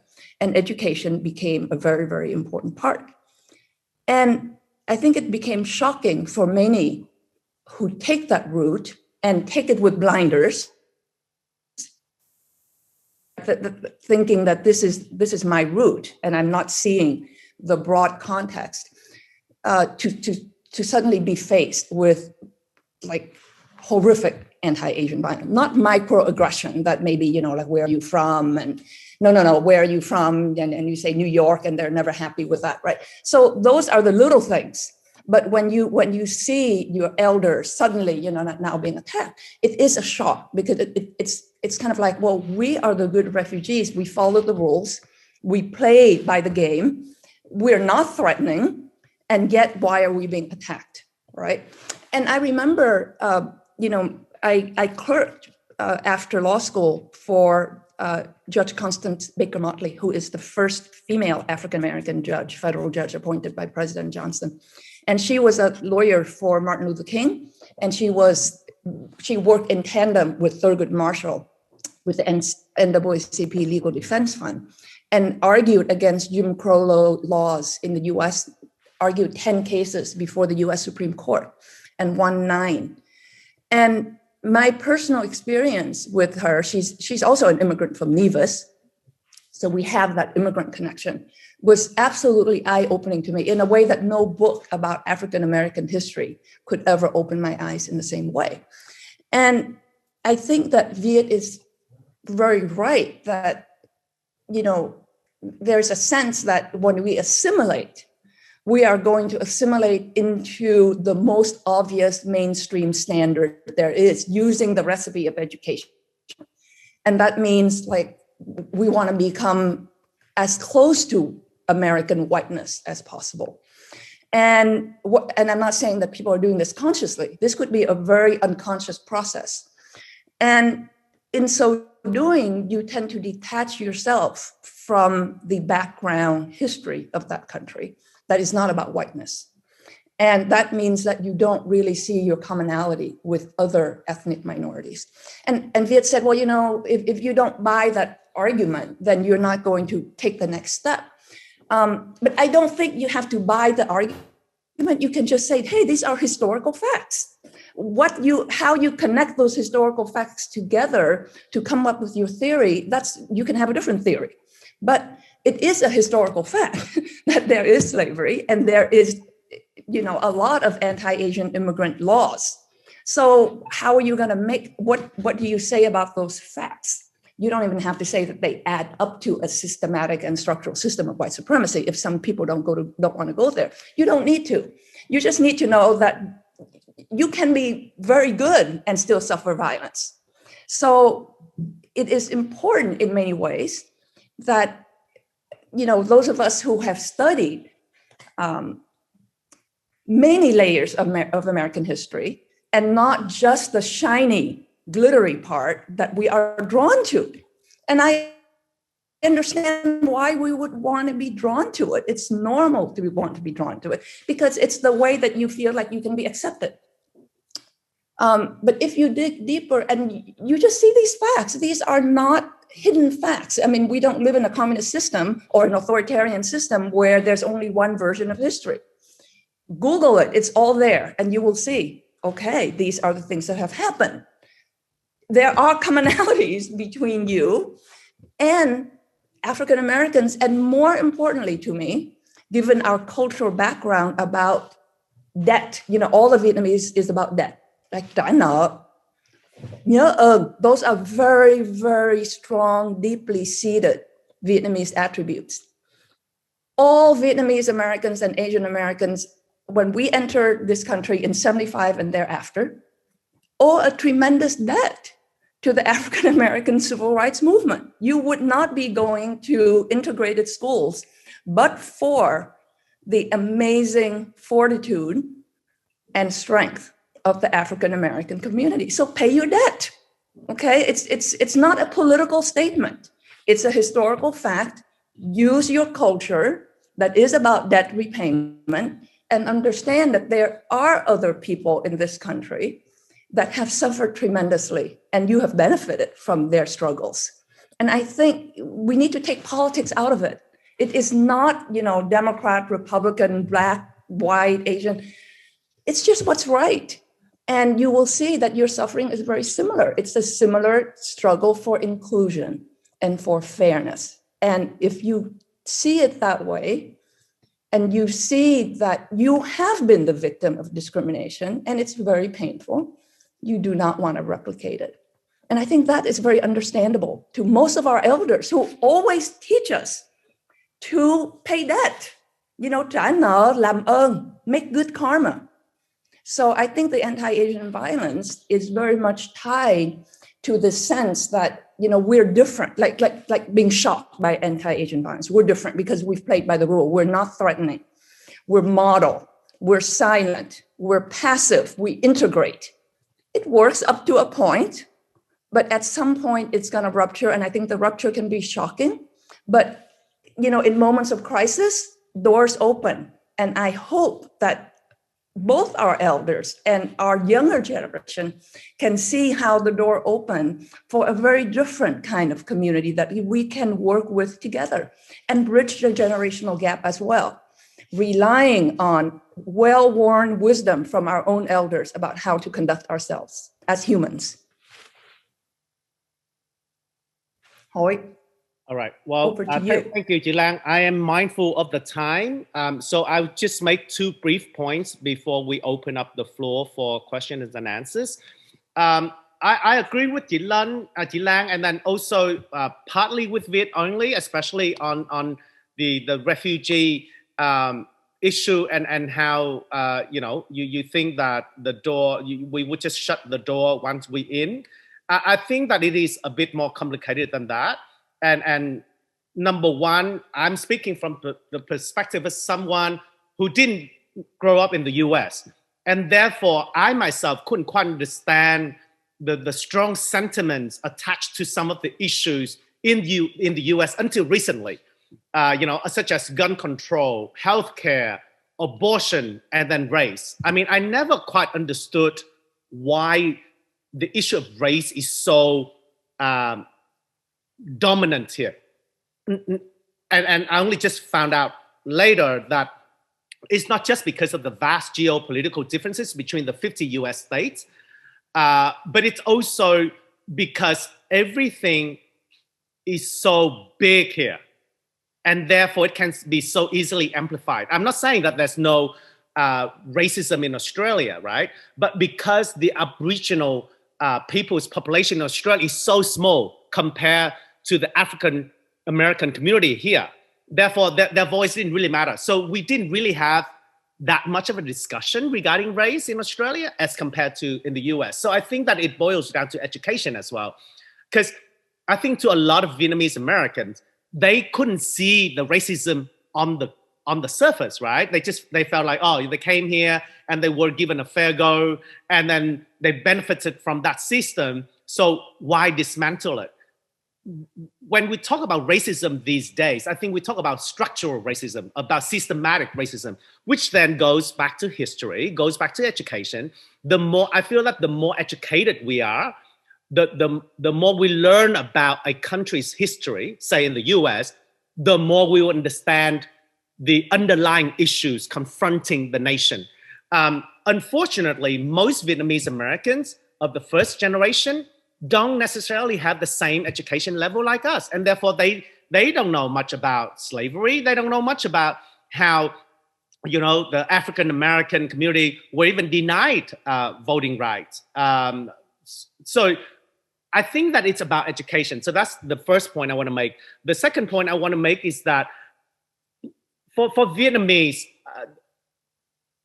at least in my experience, over the past 3 decades of advocating for refugees from Vietnam, the Vietnamese community has always been supportive of my work, starting in Hong Kong in the 90s to the Philippines in the early 2000s, and then until the last chapter of the Vietnamese boat people that were closed only 5 years ago. I mean, many of them were stuck there for nearly 3 decades.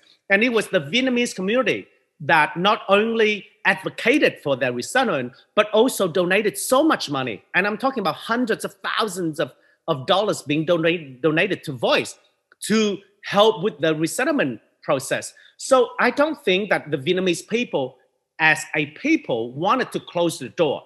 But here's the nuance.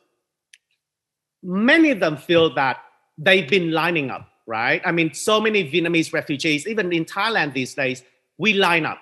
We line up to go to the State Department, to go to Congress and beg for their understanding and let us in, right? So we kind of we follow the system. For many, they don't understand why others can just come here and apply for refugee status, right?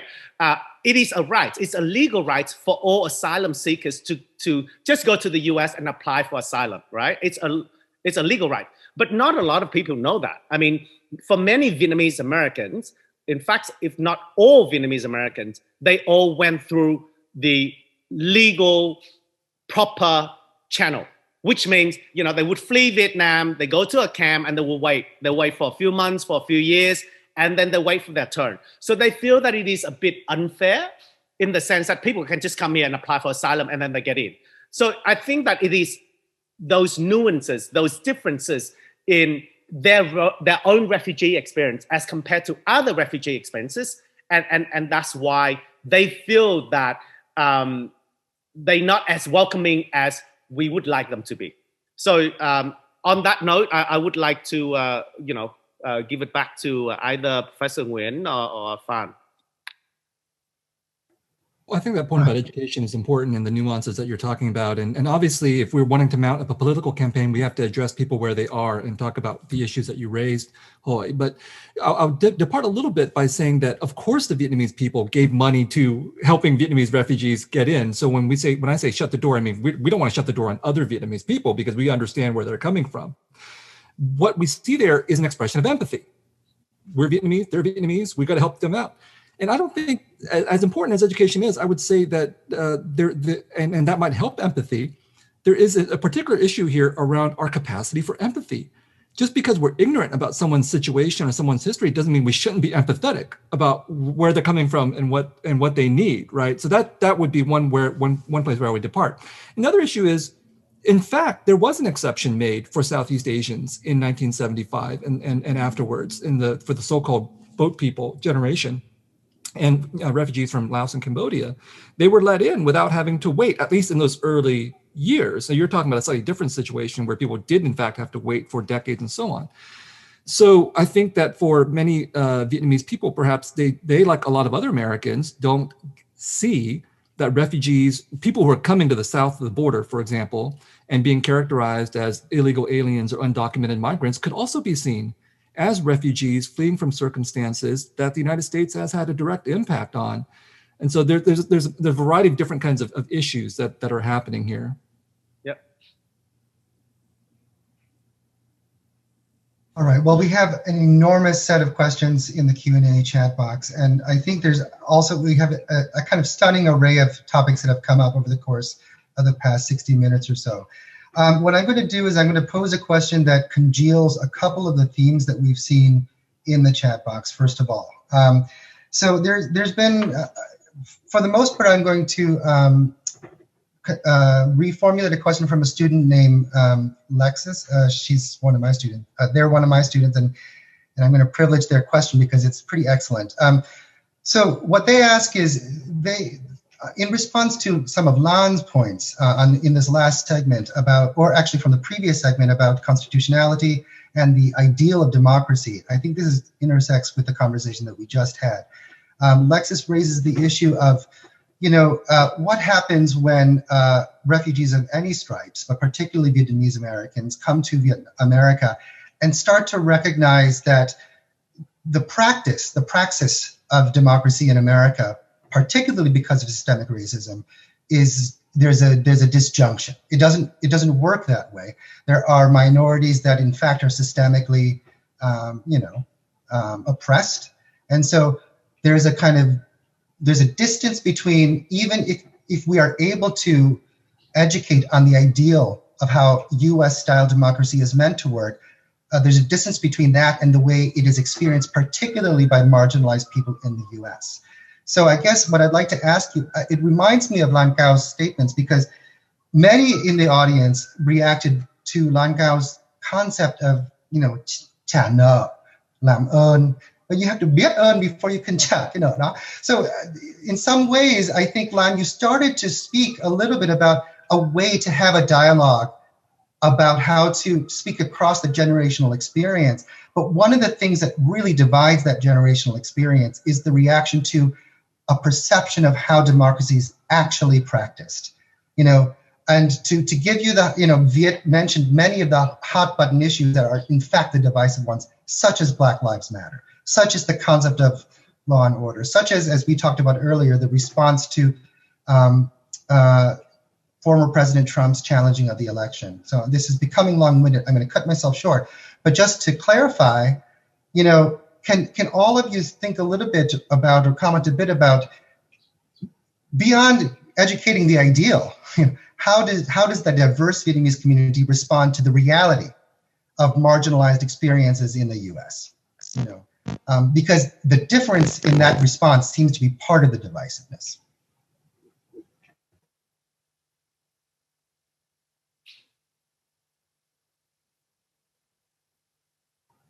We don't have an order first, but maybe I can invite Lan Cao, I don't know if she's frozen or not, to begin the discussion, because in many ways it was her comments that raised it.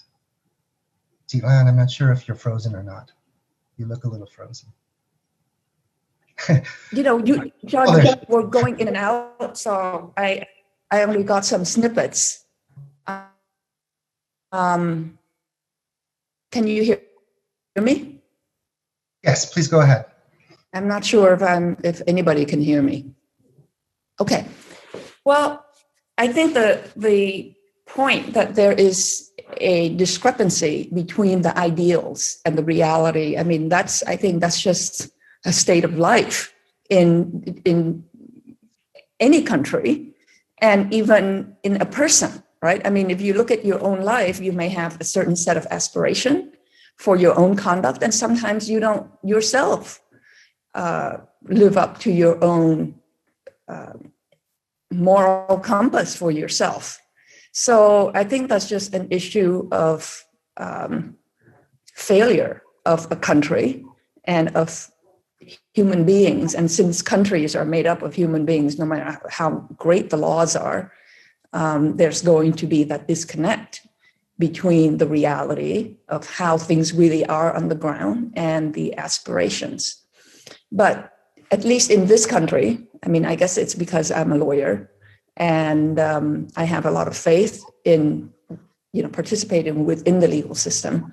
Maybe it's incremental, incremental improvement, but that I think that progressively we do get to the place that we want to be.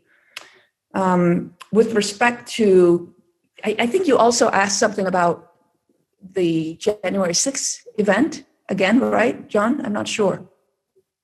That's right. And let me also add, part of Alexis's question is pointing to the idea that mismatch that you've just described, that is maybe part of what drives many different types of people to embrace things like outsider, figures, because there is a kind of there's a loss of hope in the system, in some senses. So I wonder if you can speak a bit about maybe that loss of faith in the system as a part of the experience of being marginalized in the U.S. Is that an ingredient in what's happening in the Vietnamese American community?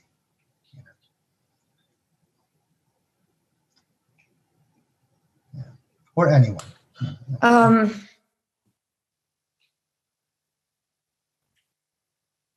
And if there's a At need least, to, I think that is that's a root.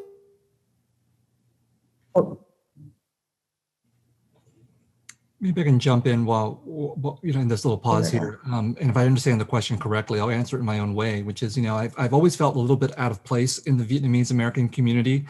And so the fact that we're witnessing dissension and disagreement within the Vietnamese American community doesn't bother me so much. And then this idea that some people have that, how do we bring the Vietnamese American community together? Maybe we can't.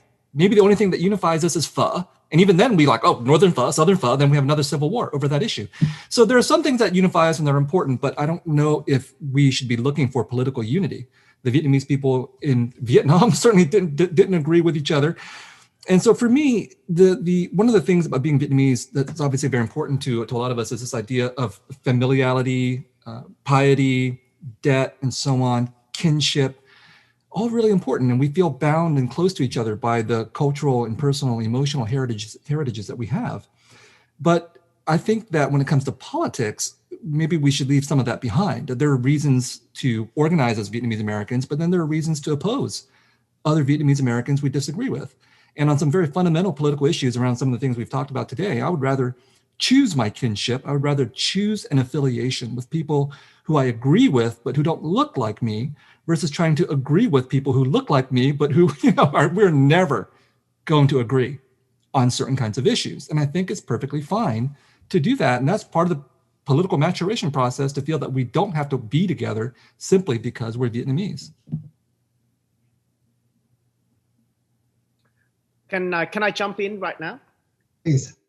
All right, that's a good point to make, Viet, and it's true. I mean, sometimes I do struggle and ask myself, why do we have to unite the community? But to many elders out there, they feel that we should, because the fight for them is still somehow to bring democracy to Vietnam. I think that if we talk about democracy and about the Vietnamese American community, I think there are three things that we should bear in mind. Number one, through my work as both a TV host and as a human rights activist, everywhere I go, whether in Australia, Europe, I hear the elders blaming democracy for the loss of South Vietnam. They would say, because we tried to install democracy while we have a war, that's why we lost, because things were just out of hand. So many in our community don't necessarily share the same democratic ideals as us, because they blame it for it. Number two, I think that even democracy for someone like me, I don't necessarily think that democracy in the US and the political system in the US is the best system for democracy. I mean, coming from Australia, where the Westminster system, for me, ensures better democratic ideals to be practiced. I mean, I would even dare to say that it wouldn't be possible to have Trumpism in Australia. It's just a bit impossible for such a leader to be elected in Australia through the Westminster political system. so that's the second thing I want to talk about is like democracy as a principle may seem not so great to quite a few people outside of the US, given what happened in the US. And the third thing is, for many Vietnamese Americans, when they talk about democracy, it's not democracy in the US, it's democracy in Vietnam.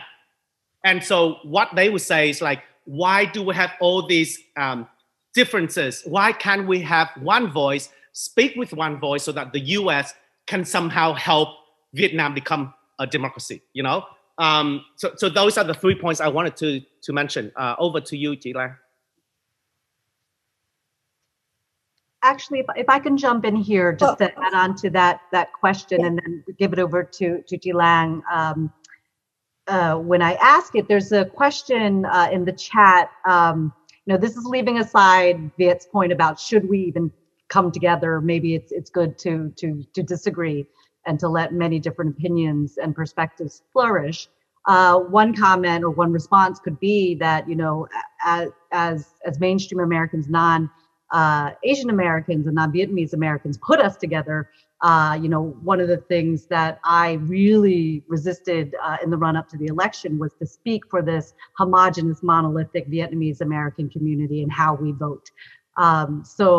So that's, in a sense that people are going to make some of us spokespeople for it. You are a very good example of it. You've had to do that. But the question that a lot of the audience has asked is about fake news. So this seems to be a major obstacle for us to reach the various generations in our community. What is your response to battling this phenomenon that I think, while it is not unique to the Vietnamese American community, given the unique role that Vietnam plays in the generation of fake news, its impact in terms of, in the Vietnamese American audience, and our inability to form bridges and connections and networks outside of our community is I think, something that is actually unique to Vietnamese Americans. So if I could turn it over to Lang first to talk about the impact of fake news.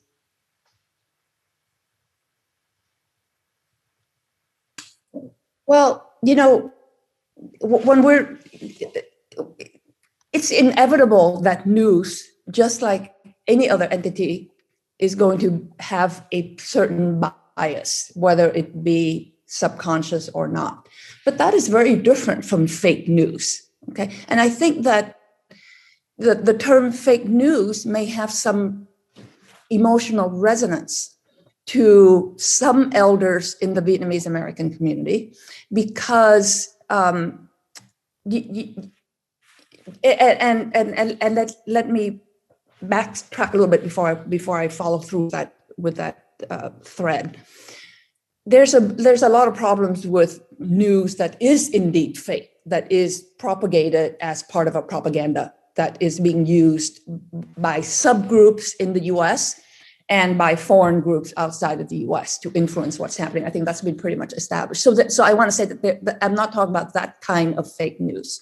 Right. So if you encounter that on your Facebook or on the internet when you're just Googling, and if you check and see that it's not picked up by any other legitimate sort of mainstream channel, and there's a diverse group of them, The Economist, Time, Newsweek, even all the mainstream one, then you could look at that and say, I need some backup before I just go around and repost that. But setting that type of fake news aside, where some person just in the shadow of some corner is just posting something on social media, the press may be biased, just like anybody else is biased, but that's not the same as fake news. And as I mentioned, when I spoke about rule of law and democracy, democracy is liberal democracy. And when I say liberal democracy, I'm not talking about liberal Democrat or Republican, but I'm talking about a kind of John Stuart Mill's kind of liberal democracy. It is not about monolithic voice. So you need a press, and it is the First Amendment in the US. And the reason why the fake news may have resonance to the elders in the Vietnamese community is that there's a sense, right, that the American press was against South Vietnam, or was being used by the communist side and was being leveraged and manipulated. And I think that is very much something that can be legitimately discussed, right? So, for example, how the Tet Offensive was presented by the American press to the American public, we can debate that, but that's not the same as fake news. So with respect to the sense that, CNN is fake news, the New York Times is fake news, everybody is fake news except the people that you agree with. I think that is a very big disservice to liberal democracy. The system of the US is designed to take that into account, because the First Amendment does not allow the government to abridge any news or any information that it doesn't approve of. And in fact, whether you agree with this or not, the First Amendment of the US, as interpreted by the Supreme Court, does not consider that there are many Western European countries categorize hate speech, like Germany, and does not allow it, especially if it relates to the Holocaust. But that's not the point. That's not the position taken in the US. So there is a great reverence in the US to, again, this is aspirational. And I am mindful of John's student who talked about the discrepancy between how things are supposed to function versus how it is in reality. But in the US, there is free speech, free press. And there's a belief in marketplace of ideas, so that even odious ideas can be put there on the table, not suppressed, even hateful speech, even hate speech, and that there will be a marketplace, a competition of ideas. And then, of course, you can talk about whether or not the powerful has greater voice, but that's a different issue. So I am very much against the notion that everything you disagree with is fake news, because if you are interested in a liberal democracy, you can't sweep everything away as fake news. And I think it's a very catchy term, unfortunately.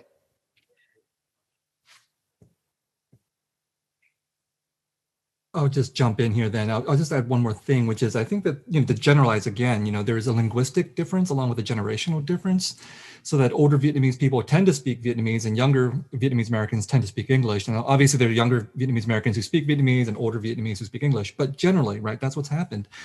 And what's happened over the last 40 years or so is that we've developed two different kinds of media worlds in the Vietnamese American community, one based in Vietnamese and one based in English. And I've chosen the English route for better and for worse. And what that means is that even when we talk about literature and the importance of Vietnamese American literature to telling our stories and all of that, there's a big difference between the kinds of stories that Vietnamese American writers tell in English and what they tell in Vietnamese. That there's a whole separate world of Vietnamese literary publishing and news and all of that going on. And it's a really regrettable divide in the community. And the creation of a Vietnamese language media has been absolutely important to the development of a Vietnamese American community here, because it's allowed Vietnamese Americans who speak Vietnamese only to obviously tell their own stories, report their own news, because they're neglected by English language media. The new challenge for us now, I think, is obviously the development of a bilingual, Vietnamese American culture. And it's kind of hard to do, because I look at people like, Lien Hang and John, you guys are totally fluent in Vietnamese, you're bilingual, but your work is oriented towards Vietnam. And that also reflects these divisions as well within scholarship. Some Vietnamese Americans have done English language work based on the United States, and some have done Vietnamese language work, but it's usually about Vietnam. So I think our challenge, one of the ways by which we fight against fake news, is to develop bilingual methods of speaking to each other. And some of that work is already taking place with Pivot, the Progressive Vietnamese Network, and with their organization, Viet Fact Check and The Interpreter. There are younger Vietnamese Americans out there who are bilingual, who are trying to do this. But what I would say is that it's beholden on all of us, to give money, to support these organizations, to start these kinds of institutions that can actually lead to a bilingual Vietnamese American media and community. Thank you, Viet. I just want to add to what Viet just said, and that's what each of us is doing right now. I mean, I know that John and Hang helping us by having this talk being translated into Vietnamese with Vietnamese subtitle. I myself am hoping to do like an hour-long special report on this talk for for VietFace TV, where I'm working at the moment, and that is each of us. It's our own attempt to bring this dialogue to the community. But in respect of fake news, I think that apart from the language barrier, what we should also notice is that even with Twitter and other social media platforms, I mean, it took them quite a while to then tag whether a particular website is media, is government being media or independent media. That's only a recent phenomena. For Vietnamese, it doesn't even exist, because many Vietnamese Americans don't speak English. They have to rely on Vietnamese speaking hosts, right? And the Vietnamese speaking hosts, knowing the sentiments of their audience, usually will say things that will jive with their audience. That's number one. Number two, numerous studies have shown that the more controversial your comments are, or the more controversial the issue becomes, the better the viewership, right? And for all these YouTubers or Vietnamese hosts want to be, they want to earn as much money as possible on YouTube, right? They want to have as many clicks as possible. So it is in their interest to talk about fake news and to really make the issue sound so ridiculous.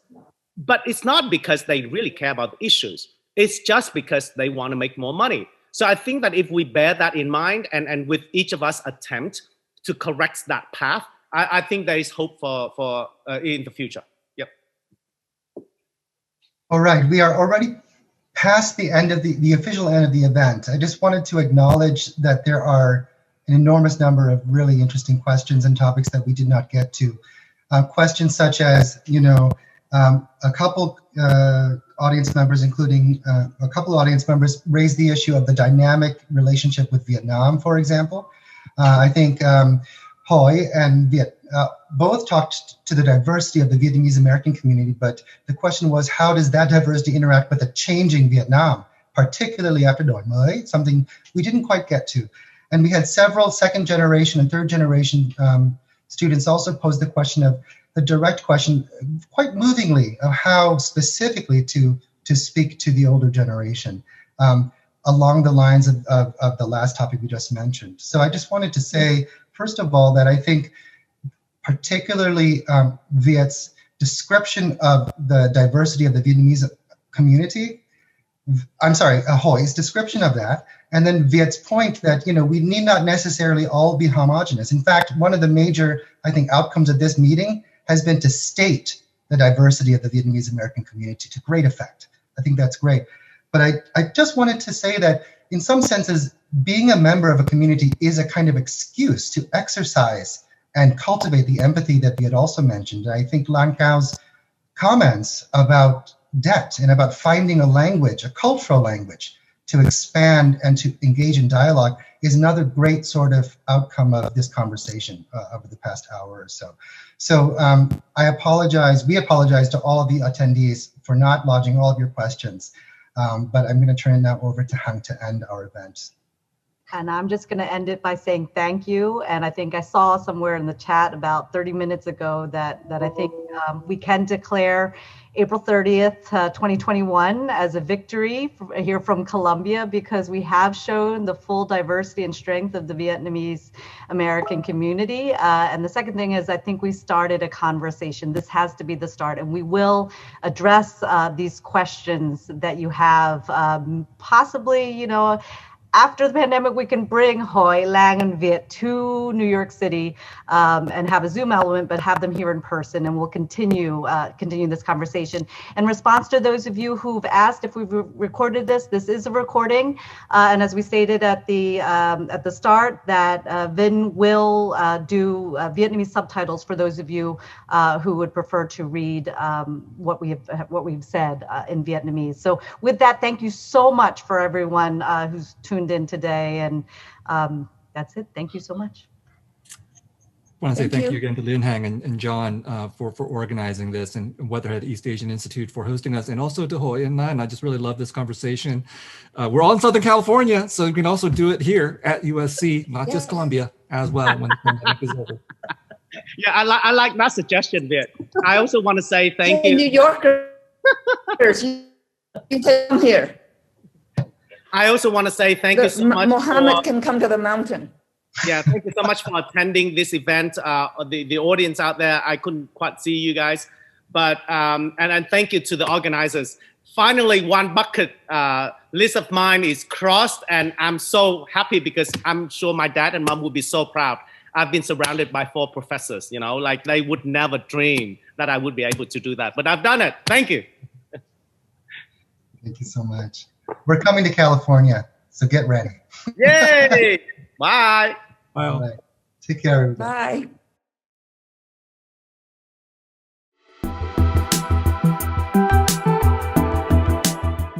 Vâng, thưa quý vị cũng vừa xem cái phần trình bày của cả 3 người nói chuyện ở trường đại học Columbia, đó là Việt Thanh Nguyễn, chị Lan Cao và Trịnh Hội, và hiện giờ đang có mặt trên Zoom là một trong những người mà đã tham gia vào cái buổi nói chuyện này. Theo trường đại học Columbia thì đã có trên 700 người tham dự, và đây là một trong những cái hội thảo mà có nhiều người tham dự nhất. Vì vậy Trịnh Hội rất là vui mừng có mặt của anh Trịnh Hữu Long trên Zoom. Anh Trịnh Hữu Long thì hiện giờ đang sống ở Đài Loan, và mặc dù anh họ Trịnh nhưng anh không có liên quan gì đến gia đình của dòng họ Trịnh Hội hết. Dạ vâng, xin chào anh Trịnh Hữu Long ạ. Chào anh Trịnh Hội, xin chào quý vị khán giả. Vâng, cho Trịnh Hội hỏi anh Long một chút là anh có thể tự giới thiệu mình một tí được không? Anh đến từ đâu, anh đang làm gì, và tại sao anh quan tâm đến cái buổi hội thảo vừa xảy ra ở trường đại học Columbia? Xin cảm ơn anh. Tôi tên là Trịnh Hữu Long và tôi sinh ra và lớn lên ở Việt Nam, đi học đại học ở Việt Nam, làm luật sư ở Việt Nam, và hiện nay tôi đang là tổng biên tập của luật khoa tạp chí, một tạp chí phi lợi nhuận chuyên về các vấn đề chính trị và pháp luật Việt Nam, và tôi cũng đồng thời là một nhà hoạt động nhân quyền, mong muốn Việt Nam sớm có thể trở thành một nước dân chủ. Hiện nay tôi đang sống ở Đài Loan và vừa học vừa làm việc từ Đài Loan. Vâng, cảm ơn anh Long rất nhiều. Xin lỗi Long, có thể chia sẻ hơn một tí xíu về cái buổi hội thảo mà Long đã vừa tham dự được hay không? Long, tại sao Long muốn tham dự hội thảo, và Long nghĩ là Long đã học được gì từ cái buổi hội thảo?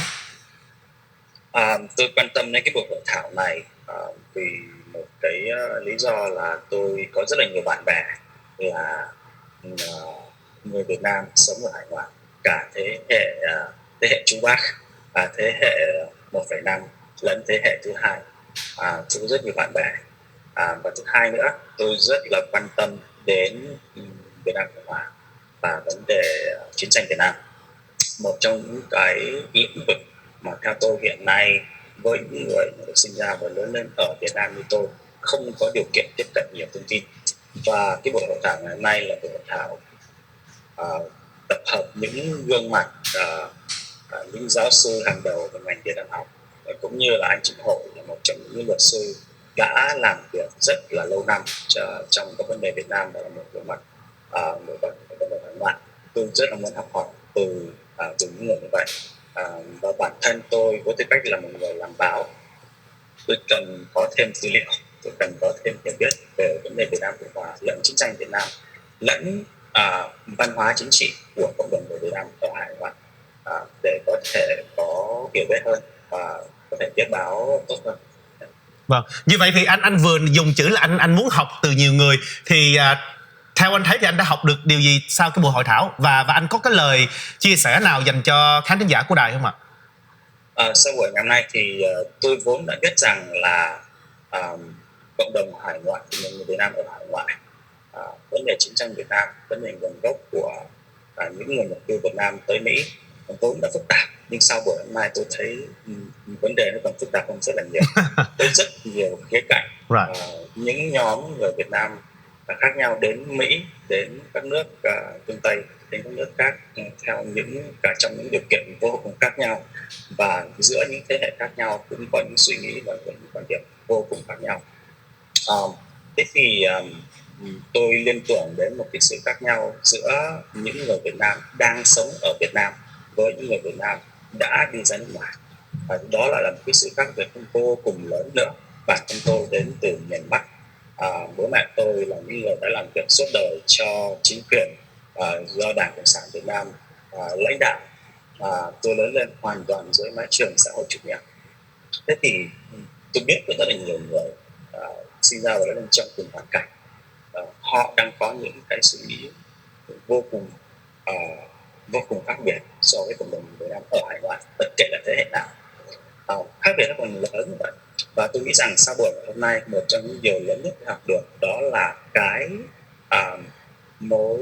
sự hiểu biết lẫn nhau giữa các thế hệ, giữa các nhóm người khác nhau trong cộng đồng người Việt ở trong nước và nước ngoài. Nó có một cái vấn đề rất lớn là chúng ta chưa có nói chuyện với nhau để hiểu nhau. Một trong những cái điều tốt nhất từng xảy ra trong đời tôi đó là tôi có cơ hội gặp gỡ với rất nhiều người Việt Nam ở hải ngoại. Những người trước đây đã từng là người nạn, những người đã phải rời Việt Nam đi trên những con thuyền lênh đênh trên biển. Thì tôi có cơ hội gặp họ, tôi có cơ hội được lắng nghe câu chuyện của họ, biết được cái sự cái nỗi đau của họ. Thì ra tôi hiểu họ hơn và tôi có một cái góc nhìn khác về cộng đồng người Việt Nam ở hải ngoại lẫn như cuộc chiến tranh Việt Nam. Nhưng có rất nhiều người khác không có được cái cơ hội đó như tôi để có thể hiểu được, để có thể cảm được, và do đó là họ không có cơ hội để hiểu được vấn đề này. Tôi nghĩ rằng vấn đề communication, vấn đề giao tiếp, vấn đề nói chuyện với nhau, ngồi lại với nhau để hiểu nhau, đó là một vấn đề rất lớn trong cộng đồng người Việt Nam ở khắp nơi trên thế giới, đặc biệt là cộng đồng người Việt Nam ở Việt Nam với cộng đồng người Việt Nam ở nước ngoài. Tôi nghĩ rằng đó là bài học lớn nhất tôi rút ra được trong cuộc nói chuyện này. Vâng, cảm ơn Long. Vì thời gian có hạn, Trình Hội chỉ có thể có thêm một câu hỏi dành cho Long thôi. Đó là theo Long nói đó là thì cái cuộc đối thoại hoặc là cuộc nói chuyện có là dialogue giữa cộng đồng người Việt trong nước và cộng đồng người Việt ở hải ngoại, có một cái buổi hội thảo coi như là thẳng thắn, cởi mở, phải không ạ? Theo Long nghĩ thì ai sẽ là người có thể làm được những việc này, và Long có cảm thấy rằng có lời nào chia sẻ dành cho cộng đồng người Việt hải ngoại hay không? Bởi vì cái chương trình này sẽ được chiếu sóng cho cộng đồng người Việt hải ngoại chứ không phải là trong nước. Thì cái lời chia sẻ của Long là gì? Tôi nghĩ rằng là những người mà có thể đóng vai trò là cầu nối giữa các thế hệ với nhau, giữa người Việt Nam trong nước và nước ngoài với nhau, đó là những người mà hiện nay đã có điều kiện đi qua đi lại giữa các cộng đồng. Những người mà đã có điều kiện tiếp xúc, thấu hiểu cái quan điểm, cái góc nhìn của tất cả các bên, đó là những người mà có khả năng kết nối các bên lại với nhau, giúp các bên ngồi lại với nhau và thấu hiểu nhau. Bản thân tôi cũng đã từng là một người được hưởng lợi từ những người đi trước đã làm cái nhiệm vụ làm cầu nối đó, chẳng hạn như là Trình Hội đã làm cái công việc đó và giúp cho những người Việt Nam trong nước chúng tôi có thể hiểu được nỗi đau và những gì mà cộng đồng người Việt Nam ở hải ngoại đã trải qua. Tôi cho rằng đó là một công việc vô cùng quan trọng, và bản thân những người như tôi hiện nay đã có cái cơ hội đó thì tôi sẽ tiếp tục mà có thể giúp những người khác chưa có cơ hội đó có thể kết nối với cộng đồng hải ngoại. Cộng đồng hải ngoại có thể kết nối với những bạn bè tôi trong nước. Đó là những việc mà những người tôi có thể làm. Thế thì với một có thể nhắn nhủ với cộng đồng của Việt Nam hải ngoại, tôi chỉ có một việc, đó là nếu như chúng ta muốn người Việt Nam hiện nay và mai sau, hiểu về cuộc chiến tranh Việt Nam, hiểu về nguồn gốc của cộng đồng người Việt Nam hải ngoại. Chúng ta cần phải gìn giữ di sản của Việt Nam Cộng Hòa. Ở đây tôi muốn nói đến di sản về trí thức đang được lưu giữ dưới hình thức sách và báo. Đó là những cuốn sách và những tạp chí hiện nay đang bị cấm lưu hành ở Việt Nam và đang bị đang dẫn dắt khắp nơi ở Việt Nam và lưu hành vào. Tôi nghĩ rằng cái di sản trí thức của Việt Nam Cộng Hòa là thứ mà tôi và rất là nhiều đồng nghiệp của tôi có một cái sự trân trọng rất là lớn, sự kính trọng đối với trí tuệ cũng như những đóng góp về mặt trí thức của các học giả Việt Nam Cộng Hòa. Tôi nghĩ rằng đó là điều mà tôi rất mong cộng đồng người Việt Nam Cộng Hòa sẽ chung tay với rất là nhiều những người khác, trong đó có tôi, để bảo tồn những cuốn sách, những tạp chí này, bảo tồn và khai thác cái di sản về trí thức của Việt Nam Cộng Hòa. Vâng, cảm ơn Long rất nhiều đã dành thời gian chia sẻ những cái cảm nghĩ của Long cùng với chương trình. Vâng, thưa quý vị, và đó là những lời chia sẻ của luật sư Trịnh Hữu Long đến từ Việt Nam, nhưng mà hiện giờ thì anh đang sinh hoạt và làm việc ở Taiwan. Alright, thank you Long. I'll now see you later. Bye. Yeah, sure. Yeah, thank you. Thanks a lot. Bye. Yeah.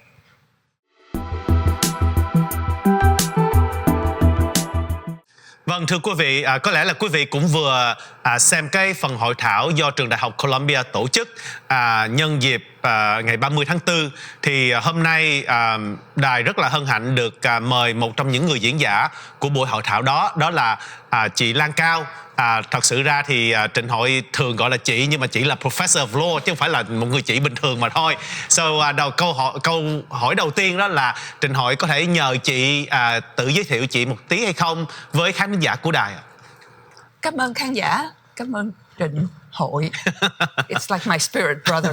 Chào chị. Chào em. Thì chị tên là Lan Cao, nhưng mà tên Việt là Cao Thị Phương Lan. Cao Thị Phương Lan, dạ vâng. Hồi xưa đi học ở trung học, mấy người thầy cô không có đọc được chữ Phương. Dạ vâng. Thành ra bây giờ mình bỏ luôn cái chữ Phương. Mình cũng buồn, lâu lâu cũng nhớ chữ Phương. Thì bữa nay đó là một cái ngày rất là làm cho mình xúc động, đó là ngày 30 tháng 4. Thì vậy nhưng mà tại sao chị cảm thấy xúc động chị? Tại sao đối với chị ngày 30 tháng 4 nó là ngày xúc động đối với chị? Thì đó là một cái ngày mà thay đổi tất cả cuộc đời và tương lai của mình. Thì khi mà chuyện chị, thí dụ như mà chị nghĩ là về dĩ dãn, thì chị nghĩ cái đó trước 75, sau 75, it's like nó là cũng như là một cái núi. Mà mình đi ngang cái núi là mình ở đằng trước cái núi hay mình đằng sau cái núi. Thành ra cái ngày đó là bao giờ nó cũng trong cái tâm hồn của mình đó. Tuy là mình không có suy nghĩ về nó mỗi ngày, nhưng mà nếu mà mình suy nghĩ, nếu mà mình cảm thấy đó, not using cái đầu nhưng mà nhìn cái tâm hồn hay là trái tim đó, thì cái ngày đó bao giờ nó cũng ở trong cái lòng mình. Đó, thì bữa nay là cái ngày mà nó từ trong lòng mà nó ra, nó thoát ra. Thì nó thoát ra trong cũng như là cái calendar, cái lịch. Thì nó làm cho mình thấy là ok, nó không phải là ở trong đây mà nó thoát ra. Thành ra cái ngày đó rất là cảm động cho mình. Rất cảm động đối với chị. Nhưng mà chị Lan em biết rằng là em đã không chuẩn bị câu hỏi này dành cho chị. Nhưng mà sáng nay khi mà chị chia sẻ rằng là cái ngày này quan trọng đối với chị, không những là vì chị mà vì cái gia đình của chị nữa, và vì cái thân thế của gia đình chị. Thì và chị còn nhắc là ba chị đó là rất là thích ăn bánh croissant mà có chocolate, phải không ạ? Khi mà hôm nay chị tham dự hội thảo đó, cái hình ảnh của ba chị có trong đầu của chị không? Chị có cảm tưởng giống như là chị nói cái này giùm cho ba chị hay không? Và nếu có thể thì chị có thể chia sẻ, chị nhìn vào camera, chị có thể chia sẻ một tí xíu về gia đình của chị hay không ạ? Thì ba của chị là hồi xưa là ổng bao giờ ổng cũng tự cho ổng là lính nhảy dù. Thành ra khi mà chị suy nghĩ về ổng là bao giờ cũng nhớ, cũng như là hai đôi giày bốt. Thì even Noel mà để quà trong cũng như là một cái surprise đó, thì mấy cái quà là trong cái đôi giày bốt của ổng. And it's the airborne, cái đôi giày mà bận chung với lại cái uniform của nhảy dù, rồi cái nón mũ đỏ. Vâng, là mình vâng. nhớ. Thì ổng thích croissant với sô-cô-la, thành ra em rất là dễ thương là mua cho chị cái croissant sô-cô-la để cho bữa nay ăn. Thì dĩ nhiên là khi mà mình trong gia đình mà trong quân lực Việt Nam Cộng Hòa và quân đội mà bây giờ nguyên nhiều hy sinh chiến tranh mà bây giờ mình không có thành công, mình bị mất, thì cái lý do tại sao mất là một cái chuyện rất phức tạp, phải không? It's very complicated. Nhưng mà cái đó là một cách cũng như là lịch sử là tại sao mất. Nhưng mà trong lòng của mình đó là một ngày mình bị mất một cái gì. Vâng. Thì mình phải hỏi là tại sao cái gì xảy ra bên ngoài làm cho mình mất, và những cái gì ở trong nước cũng làm cho mình mất, chứ không phải là mình blame người khác không Dạ được. vâng. Phải không? Dạ vâng. So it's a combination là ở trong nước và ở ngoài. Vâng. Thì những cái chuyện đó là bao giờ mình cũng suy nghĩ tới. Vâng. You know, and khi mà mình chỉ muốn đi học, đi dạy luật là những cái câu hỏi đó là những cái câu hỏi mà làm cho mình muốn tìm hiểu hơn và research Right. về cũng như là luật chiến tranh, luật nhân quyền, what does it mean là democracy, dân chủ. Dạ vâng. Vâng. Thưa quý vị, cũng xin nói thêm đó là chị Lan là con gái duy nhất còn lại của cố đại tướng Cao Văn Viên. Vì vậy tiếng nói của chị, ngoài cái việc là chị có từ trong gia đình mà còn là qua những cái công việc của chị làm, thì thưa chị, cái buổi hội thảo hôm nay, chị có thể chia sẻ lý do là tại sao chị đồng ý tham gia vào buổi hội thảo hay không, và sau khi nói chuyện rồi thì chị cảm thấy cái buổi hội thảo nó có thành công không ạ? Thì có hai người là giáo sư ở trường Columbia, thì họ cũng muốn làm một cái conference để cho ghi nhớ cái ngày 30 tháng 4 và để cho những người cũng như là cộng đồng Việt Nam have a discussion về cái meaning, cái ý nghĩa của ngày 30 tháng 4. Ngày 30 tháng 4. Dạ vâng. Thì mình cũng muốn là cũng như là dùng cái này cái gì, discussion, hội thảo hả? Hội thảo, dạ vâng. Hội thảo cho những người trong cộng đồng Việt Nam. Dạ vâng. Nhưng mà không phải cho cộng đồng Việt Nam không, mà cũng như là mình đưa cái tay của mình ra ngoài để cho mình có thể nói chuyện với những người Mỹ. Dạ vâng. Về cái ý nghĩa của cái ngày này đối với cộng đồng Việt Nam. Tại vì mình rất thích là cũng như là không phải tự nói chung với nhau không, nhưng mà phải làm cho cái cộng đồng bề ngoài họ hiểu cộng đồng mình thêm nữa. So there's more interaction. Vâng, vâng. Và đó là cái lý do chị tham gia vào buổi hội thảo. Tại vì Columbia nó là một cái cũng như là một cái point để cho mình bề ngoài và bề trong đó nói chuyện với nhau được. Có nghĩa là một nơi mà cộng đồng người Việt cùng hội thảo với lại những cái người ở cái xã hội dòng chính của Mỹ, phải không ạ? Đúng rồi, yeah, vâng. Như vậy thì chị có cảm giác giống như là cái buổi hội thảo đã thành công hay không? Chị có cảm giác giống như là tại cái buổi nói chuyện đó lẽ ra là 1 tiếng rưỡi nhưng mà thật sự nó trở thành gần 2 tiếng đồng hồ, thì chị có cảm thấy cái hội thảo nó đã đạt được những cái điều mà chị mong muốn hay không? Chị nghĩ là nó rất thành công. Dạ vâng. Nó rất thành công tại vì đó mỗi người mà mình ở trong cái hội thảo đó là có em nè. Dạ vâng. Chị và Việt. Dạ vâng. Thì 3 người đó là nhìn là mình cùng chung cộng đồng với nhau. Dạ vâng. Mình có mỗi ý kiến, nhiều khi nó đồng ý và nhiều khi không đồng ý. Đúng vậy. Nhưng mà đó, cái quan trọng nhất á, là khi mà mình không đồng ý á, là mình cho cái đó là một cái chuyện tốt. Là tại vì chị nhớ là cũng như là ông Dalai Lama, ông nói là when you talk, you already say what you know. When you listen, you learn something. Thành ra nếu mà tự mình nói mà mình chỉ nghe một mình nói thôi đó, mình đâu có thêm học hỏi thêm được cái gì. Thành ra khi một người nào mà họ không đồng ý với mình đó, mình mở trái tim của mình ra để cho mình hiểu coi là cái vị trí của họ là như thế nào. Thì cái đó là rất quan trọng cho cộng đồng Việt Nam. Tại vì nếu mà mình không đồng ý với nhau, it's okay. You know, you can start, mình nói chuyện với nhau được. Thì chị thấy cái đó rất là mình illustrate cái đó đó, khi mà họ thấy là 3 người Việt của mình nói chuyện, mình có cái mình đồng ý, có cái mình không đồng ý, but rất là dễ thương với nhau và không có cũng như là ghét nhau hay là chê nhau hay gì hết. Cái thứ nhì nữa là chị nghĩ là có gần 600-700 người mà sign up. 768 người. Yeah. Mà mấy người đó là khi mà chị dòm trong mấy cái chat đó, là rất là nhiều tên người Mỹ. Dạ vâng. Thì cái đó là một chuyện rất là tốt. Tại vì thường đó, khi mà người Mỹ mà họ muốn hiểu về chiến tranh Việt Nam hay là ngày 30 tháng 4 đó, là họ đọc sách của Mỹ. Dạ vâng. Thì dĩ nhiên là sách của mỗi người nào cũng có cái your point of view.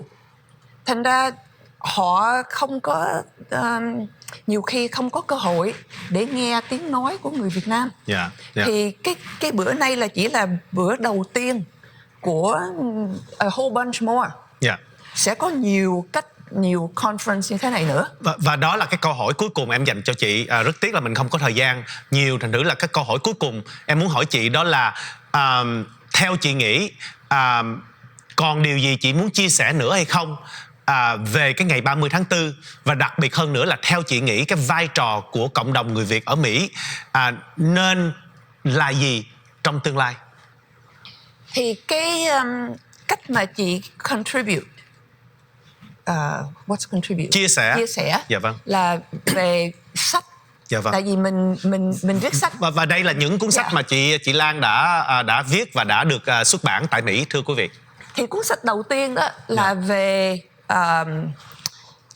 luật và về luật, sự phát triển. Về phát triển của một đất nước. Dạ vâng. Thì cái cuốn sách, còn 3 cuốn sách kia là more fiction, cũng như là tiểu thuyết đồ này nọ. Dạ vâng. Nhưng mà cái sách mà về luật đó là mình hỏi là tại sao mà một cái xã hội nó phát triển, dạ vâng, mà nó có thể tân tiến. Vâng. Thì những câu hỏi đó có thể mình dùng để mình hỏi cả cho cộng đồng của mình. Thì cái cộng đồng này mà mình muốn mà nó mạnh hơn, dạ vâng, nó đoàn kết hơn. Dạ. Đoàn kết không có phải nghĩa là ai cũng phải suy nghĩ chung với nhau.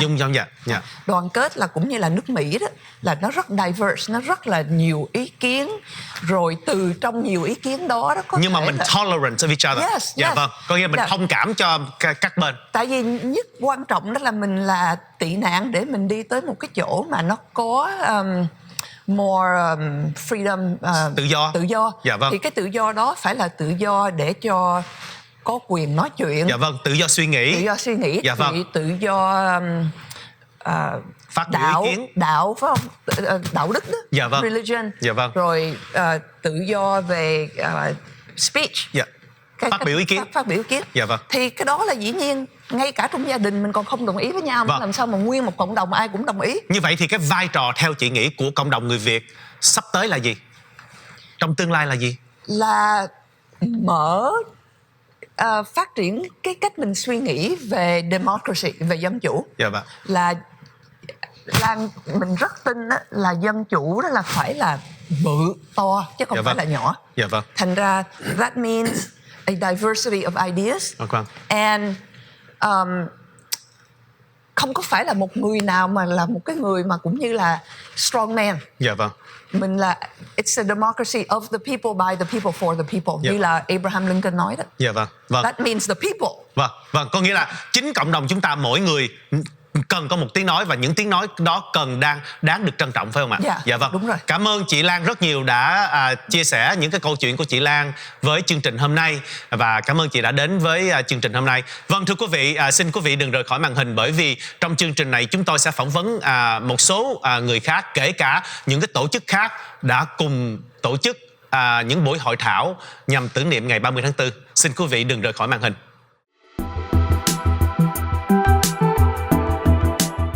Vâng, thưa quý vị, có lẽ là quý vị cũng vừa đã xem một cái số đoạn video ngắn đã thâu về cái buổi nói chuyện về ngày 30 tháng 4 ở trường đại học Columbia ở New York. Thưa quý vị, là Trình Hội cũng rất là vui và hân hạnh là lần đầu tiên được mời hai người giảng sư professors ở Columbia, là hai người đồng tổ chức cái buổi nói chuyện vào ngày 30 tháng 4 vừa qua. Nhưng mà cũng là vừa là bạn của Trình Hội ở ngoài đời, thành thử là Trình Hội cũng xin phép quý vị là hôm nay Trình Hội sẽ xem như là đây là cái buổi nói chuyện chứ không phải là một cái buổi phỏng vấn hai người giáo sư giảng sư, mà là một cái buổi trò chuyện thân mật giữa ba người bạn biết nhau cũng đã khá lâu rồi và có cùng một mối quan tâm, đó là về cái di sản của người Việt quốc gia cũng như là ngày 30 tháng 4. Bây giờ Trình Hội xin mời quý vị đến với lại John và Hằng là hai professor. Xin chào John và chào Hằng. Xin chào hai bạn ạ. Chào quý vị. Chào John với Hằng là tại vì lẽ ra là phải xin chào Professor John Phan và Professor Hằng Nguyễn, nhưng giống như Trình Hội cũng có thưa đó là Trình Hội cũng muốn là đây là cái buổi trò chuyện, bởi vì 3 câu hỏi mà Trình Hội đã có trong đầu để dành cho hai bạn đó, nó cũng rất là dễ, giống như là anh em mình nói chuyện với nhau. Vì vậy trước khi mà Trình Hội có những câu hỏi mà quan trọng về cái buổi nói chuyện đó, thì Trình Hội rất mong là nhờ John và nhờ Hằng tự giới thiệu mình cho khán thính giả biết là các bạn đến từ đâu, đang làm gì, và cái lý do lớn nhất là về cái thân phận gia đình và cái ngày 30 tháng 4 của từng gia đình một. Xin mời John. Xin chào quý vị. Tôi tên là Phan Dương John và trước hết tôi phải nói rằng là tôi rất mừng, rất hân hạnh để đến đây tham dự vào cái chương trình Việt hôm nay, và tôi cũng muốn xin chân thành cảm ơn anh Hội đã mời tôi đến đây nói chuyện một chút với nhau. Và tôi muốn nói rằng là thật ra cái chuyên môn của tôi nói chính xác không có liên quan đến chính trị học hoặc sử học, nhưng mà nói một cách chính xác là ngôn ngữ học, và nói một cách chính xác hơn là một thể loại ngôn ngữ học mình gọi là ngôn ngữ học lịch sử, là historical linguistics. Nhưng mà thật ra mặc dù là cái lĩnh vực nghiên cứu của tôi không có liên quan đến ví dụ các vấn đề của thế hệ 20 ngày 30 tháng 4 chẳng hạn, nhưng mà tôi vẫn tự xem là tôi là một người Việt, một người Mỹ gốc Việt thế hệ thứ hai, và rất là quan tâm đến các vấn đề của cộng đồng Việt Nam ở Mỹ và trên thế giới. Và sau đây thì tôi xin sang tiếng Anh nhé, tại vì tiếng Việt của tôi thì nhưng mà trước khi mà John qua tiếng Anh thì John phải cho Trình Hội nói một câu cùng với khán giả là quý vị ơi, cái tiếng Việt của John sao mà hay nghe đã lỗ tai phải không quý vị?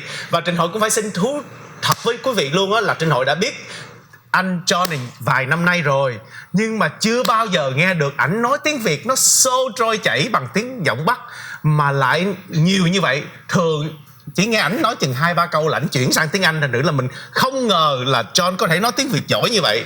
I am so impressed, especially with your northern accent. I am so impressed, John. Seriously. Oh, it's really not great. But anyway, I'm so sorry. Go on, please. Well, that's really all. Maybe I'll turn it over to Chị Hằng now. Xin mời Hằng. Ôi trời ơi, ok, Liên Hằng xin chào quý vị và cũng cảm ơn anh Hội cho cơ hội này được nói chuyện. Liên Hằng thì là giáo sư ở Columbia. Liên Hằng thì là dạy về chính sách Hoa Kỳ, lịch sử chính sách Hoa Kỳ. Vì vậy Liên Hằng phải xin lỗi quý vị, tại vì tiếng Việt của Liên Hằng rất yếu hơn em Dương nhiều.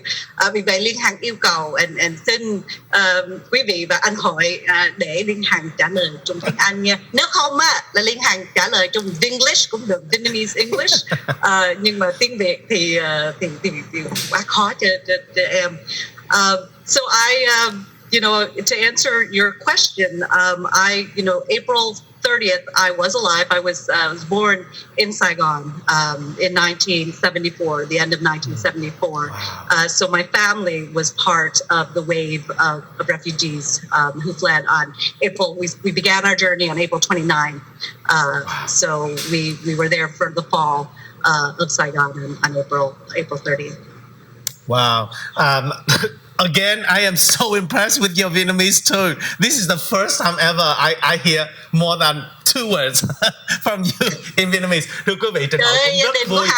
Hằng là Liên Hằng là Úc, có 8 anh chị mà ai cũng chê tiếng Việt của Liên Hằng nữa. Trời ơi, quá là dễ thương. Tại vì đây là vừa là người bạn của Trình Hội, nhưng mà cũng vừa là một giáo sư ở Columbia.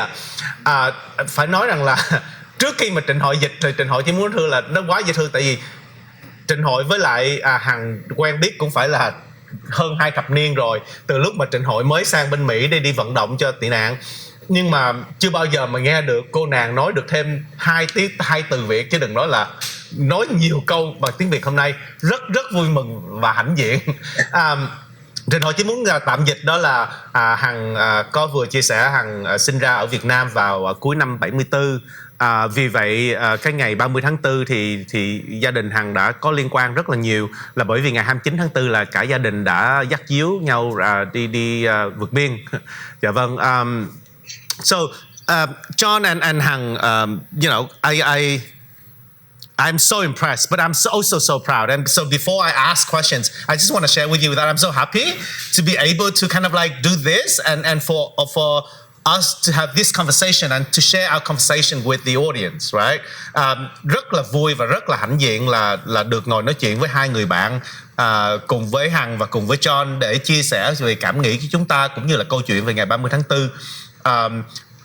Có lẽ là mới nãy hỏi John trước rồi, bây giờ sang hỏi Hằng. Có thể là nhờ Hằng cho biết là cái lý do mà Hằng đã cùng với John quyết định tổ chức cái buổi nói chuyện vừa qua, đó là thứ nhất. Và không biết là các bạn có đặt mục tiêu gì cho cái buổi nói chuyện đó hay không, nhưng các bạn nghĩ là các bạn sau nhiều ngày rồi thì các bạn có thấy mình đạt được mục tiêu gì chưa? So Hằng, I mean, do you understand me or do you? I think, you know, nodding means you understand me, right? Em hiểu anh Hội ơi, ok. Câu hỏi rất là hay. Câu là tiếng Việt, mấy anh chị này là chỉ giỡn trả lời thôi. trong tiếng Anh. And I'll do what you just did. I'll translate that quickly in English. So the genesis of our webinar hosted at Columbia University on behalf of my institute here, the Weatherhead East Asian Institute. I think that, you know, the genesis, our mission in that webinar was to really, you know, promote greater dialogue within the Vietnamese American community about the Vietnamese American community, and really just, you know, encourage more academic discussions, as well as, I think, greater scholarly research on what I've called in my own research, as well as in my courses when I you know, speak to being at Columbia, what I've called a sort of Vietnam in the world or global Vietnam, and so that includes the Vietnamese American community, and that includes Vietnamese, you know, people of Vietnamese descent living beyond Vietnam's borders. I think we need to talk about them more, talk about our experiences, again, to just promote greater research and more academic discussions about our community and all that we've contributed to this country, as well as, you know, in Vietnam. All right, okay. If you could just hang on there for a minute, I need to translate that, summarize that.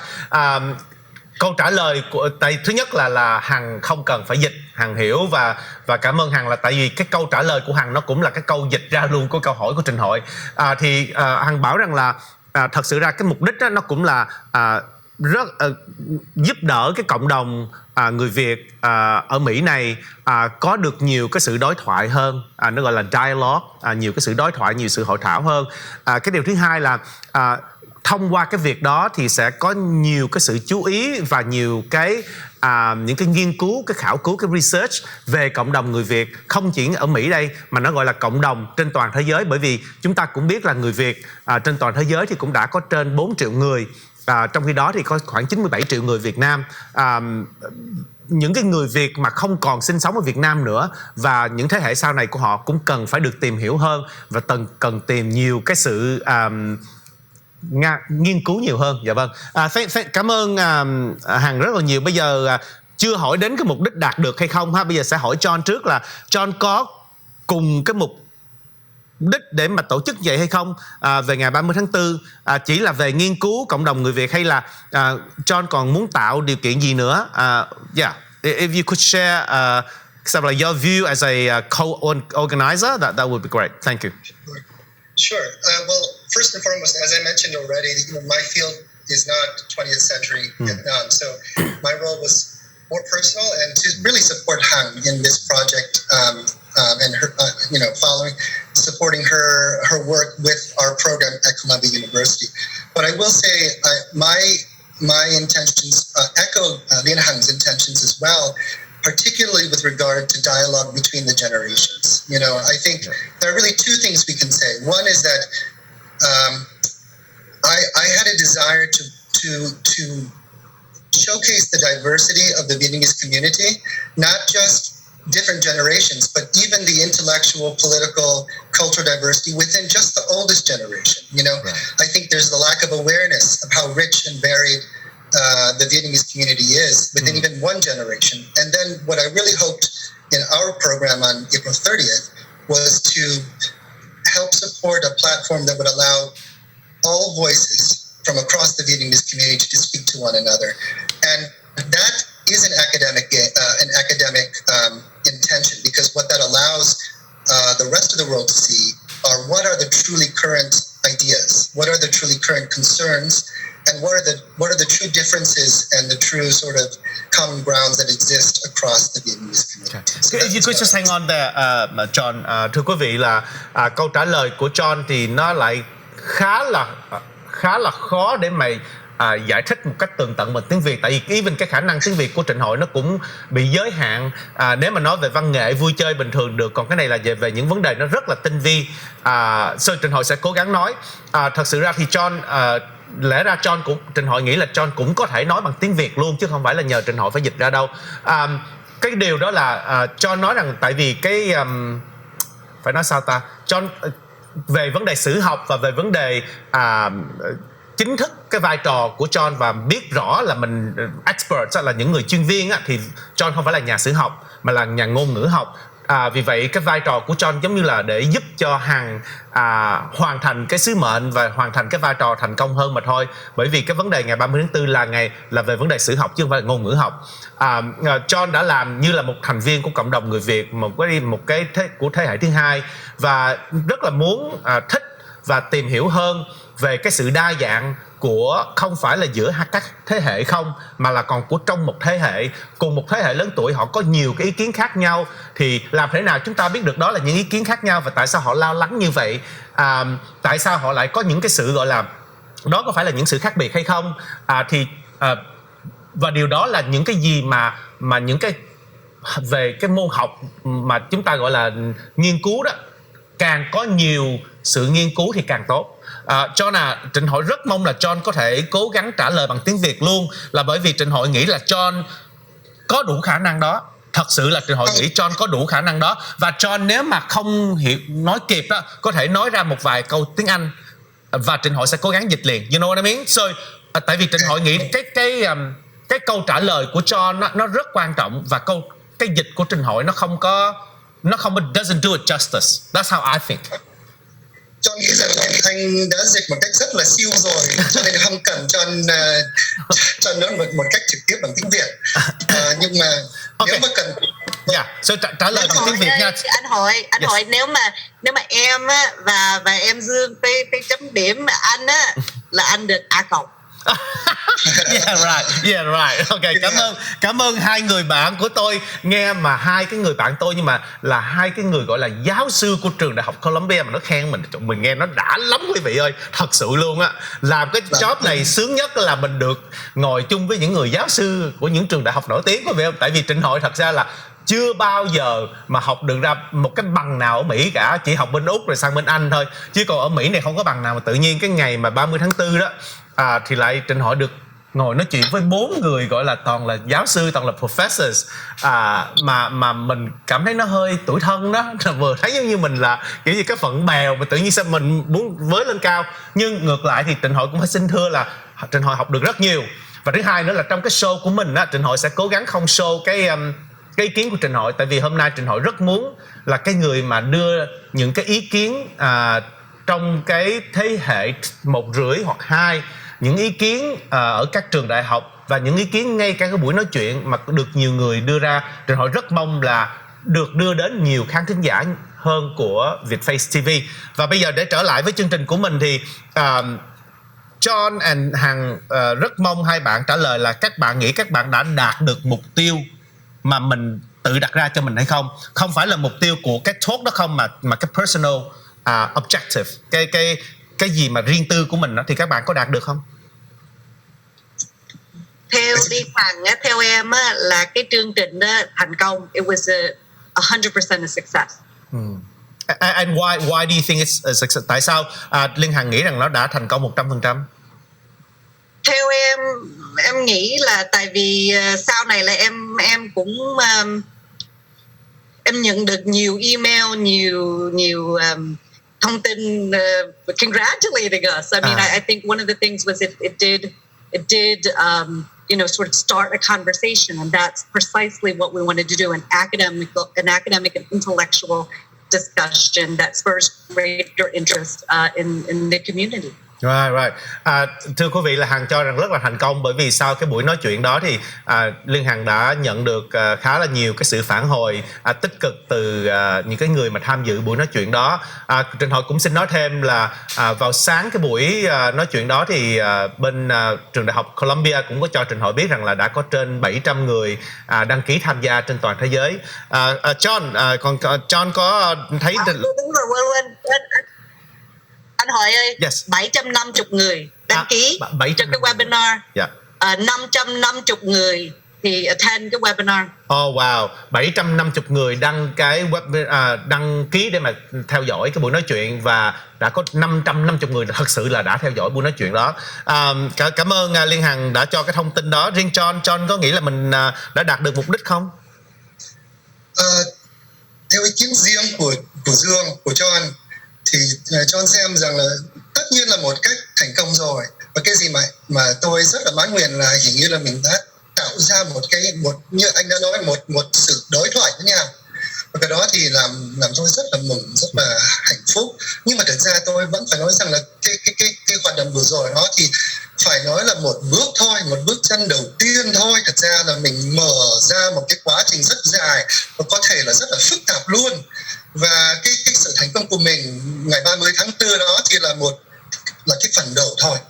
Và tôi rất là look forward to the next few steps, actually, the next conversation, the next dialogue, because I think what we've done now is we've created a conversation, and what we need to see is where that conversation will go.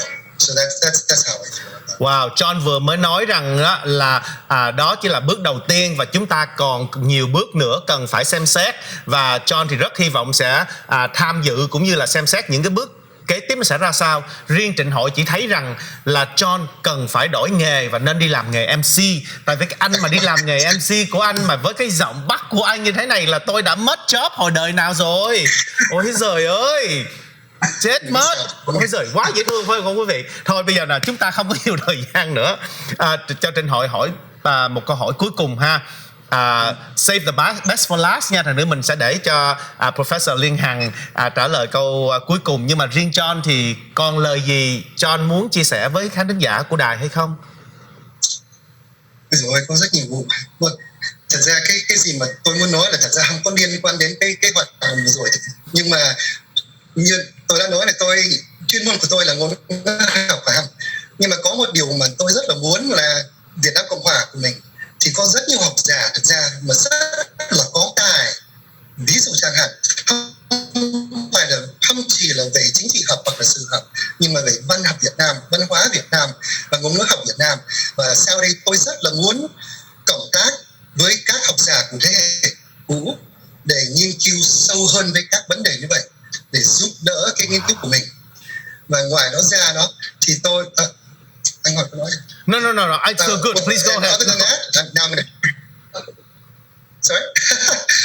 The only other thing I'd say is that the other wish I really have is particularly that, as I said earlier, that our oldest generation will feel willing and able to share their experiences and help reveal the diversity of the culture that they belong to with the other generations, because it is a kind of silence that we hope will be reversed, and we don't want to lose the intelligence and the culture and the expertise, of that generation, and that's something that we feel very deeply about. Ôi giời ơi, cái anh này ảnh không những cái giọng ảnh nói tốt, câu nói ảnh nó vừa phải, mà ngay cả tiếng Việt ảnh nói hay, mà giờ qua tiếng Anh ảnh nói hay, mình nghe đã quá. Bây giờ mình không biết ảnh nói cái gì luôn, khó dịch quý vị. Tại vì ảnh nói rằng như thế này là cái điều thứ hai ảnh mong á, là cái thế hệ đầu tiên đó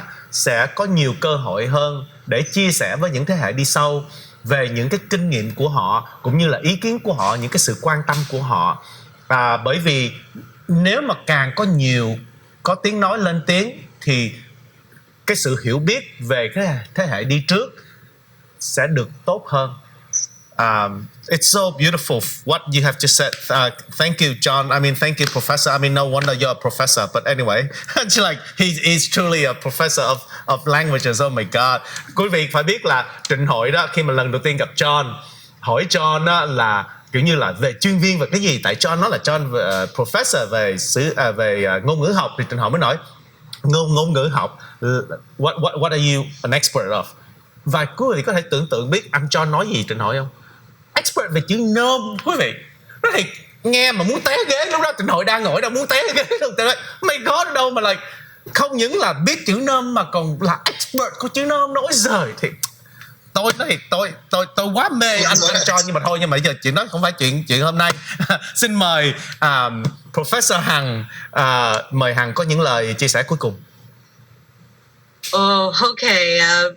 Hồi mà em Hằng bắt đầu học về lịch sử Việt Nam. Wait, xin lỗi Hằng nha. Là Hằng ơi, Hằng đừng xưng em, là tại vì tội. Ok, khi mà Hằng lên TV đó thì Hằng có thể xưng là tôi hoặc là Hằng thôi. Còn nhưng mà em thì tôi thấy tội quá, tại lẽ ra tôi phải gọi là Professor Hằng, mà tự nhiên tôi nghe người ta xưng tôi em là tôi thấy quải rồi. Mà cứ em rồi thôi. Kêu tôi hoặc là Hằng thôi nha. Please. Hằng bắt đầu học về lịch sử Việt Nam hiện đại là Liên Hằng nghiên cứu về Việt Nam Cộng sản, phía Cộng sản. Nhưng mà Liên Hằng cũng xuất bản, cũng muốn học thêm về Việt Nam Cộng Hòa, nhất là Việt Nam Cộng Hòa đệ nhị. So one of the things cho Liên Hằng đổi qua tiếng Anh. One of the things that we've been trying to do is ở Colombia, Hằng với Dương đang muốn xây dựng cái trung tâm Việt Nam học on campus here in Morningside Heights. Why that it's important is because I think we can showcase the wide diversity of the different viewpoints and the different perspectives of the people that shaped modern Vietnamese history to today. And its continuing relevance. This is I think the main goal of what John and myself, and what we're doing here is to really to build the center. I mean, I think for the first time, what we can see is that Vietnamese Americans and Vietnamese in general finally have an ability to have a larger voice, because we now have a presence in the halls of the Ivy League, in the top educational institution in the United States of America. This is a great opportunity for us, but we can't do it alone. So, we're reaching out to you and, cộng đồng Việt Nam, particularly here in the United States, as we come from this community, to help us build this center. Wow, ok. Wow, cảm ơn Hằng rất là nhiều đã có sự chia sẻ đó. Thưa quý vị, là Hằng vừa chia sẻ rằng là cả Hằng lẫn John đều đang mong mỏi xây dựng một cái trung tâm nghiên cứu Việt học. Có thể là nó gọi là Vietnam Study Center ở ngay trường đại học Columbia. Cũng như một số quý vị cũng có thể biết rằng là trường đại học Columbia là một trong những trường đại học nổi tiếng nhất và được cho rằng là giỏi nhất của nước Mỹ. Và Hằng có nói rằng là không có điều gì mà tốt hơn là trong cộng đồng chúng ta bây giờ có những người mà có thể giúp đỡ được cho Hằng và John để cùng nhau xây dựng cái trung tâm này. Bởi vì cộng đồng của chúng ta rất là đa dạng, và những gì tinh túy nhất từ không những là việc học trước đây mà trong cái thời gian chiến tranh, kể cả nền đệ nhị Cộng Hòa, tất cả đều đáng được trân trọng và gìn giữ. Và vì vậy đó là một trong những cái điều mà Hằng rất là tâm huyết và muốn chia sẻ với cộng đồng. Tuyệt vời, rất là tuyệt vời. Cảm ơn Hằng rất là nhiều. Rất mong là sẽ có một cái cơ hội khác để mà Trịnh Hội cùng với John và Hằng nói nhiều hơn về vấn đề Việt Nam học, về vấn đề làm sao mà để chúng ta có thể gìn giữ những cái gì tinh túy nhất, những cái di sản về, không phải là di sản về văn nghệ, ca nhạc như là những trung tâm như là Asia hoặc là Thúy Nga hay là Vân Sơn gìn giữ, mà còn là những cái di sản về văn hóa, về văn chương, về luật học, về rất nhiều điều mà chúng ta Trình Hội nghĩ rằng cái thế hệ mà 1 rưỡi như chúng ta, rồi 2 rồi 3, rất nhiều điều để chúng ta cần phải gìn giữ, mà tại vì nếu chúng ta không gìn giữ như John nói thì chúng ta sẽ bị mất. Cảm ơn John và Hằng không những đã tham dự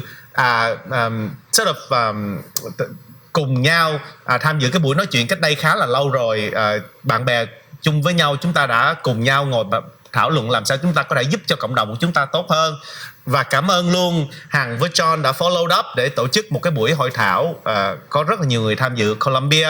Và cuối cùng là cảm ơn hai bạn rất nhiều đã chia sẻ những cảm nghĩ hôm nay rất là riêng tư và rất là gần gũi. Xin hai bạn gửi lời chào tất cả mọi người. Cảm ơn Hội, cảm ơn quý vị. Xin cảm ơn anh Hội, xin cảm ơn các quý vị. All right. I will see you guys in another show. Thank you. All right, thanks. Ciao. Hey, bye. Bye. Take care. Cảm ơn quý vị đã theo dõi. Vâng, thưa quý vị, và đó đã chấm dứt của chương trình đặc biệt ngày hôm nay nói về ngày 30 tháng 4 và những thế hệ 1 rưỡi và 2 họ đã suy nghĩ gì và họ sẽ làm gì cho đầu tiên là cộng đồng của chúng ta cũng như là cho đất nước Việt Nam chúng ta. Xin chào quý vị và cảm ơn quý vị đã theo dõi chương trình đặc biệt này. Hẹn gặp lại quý vị trong một chương trình khác mới. Cảm ơn quý vị rất nhiều.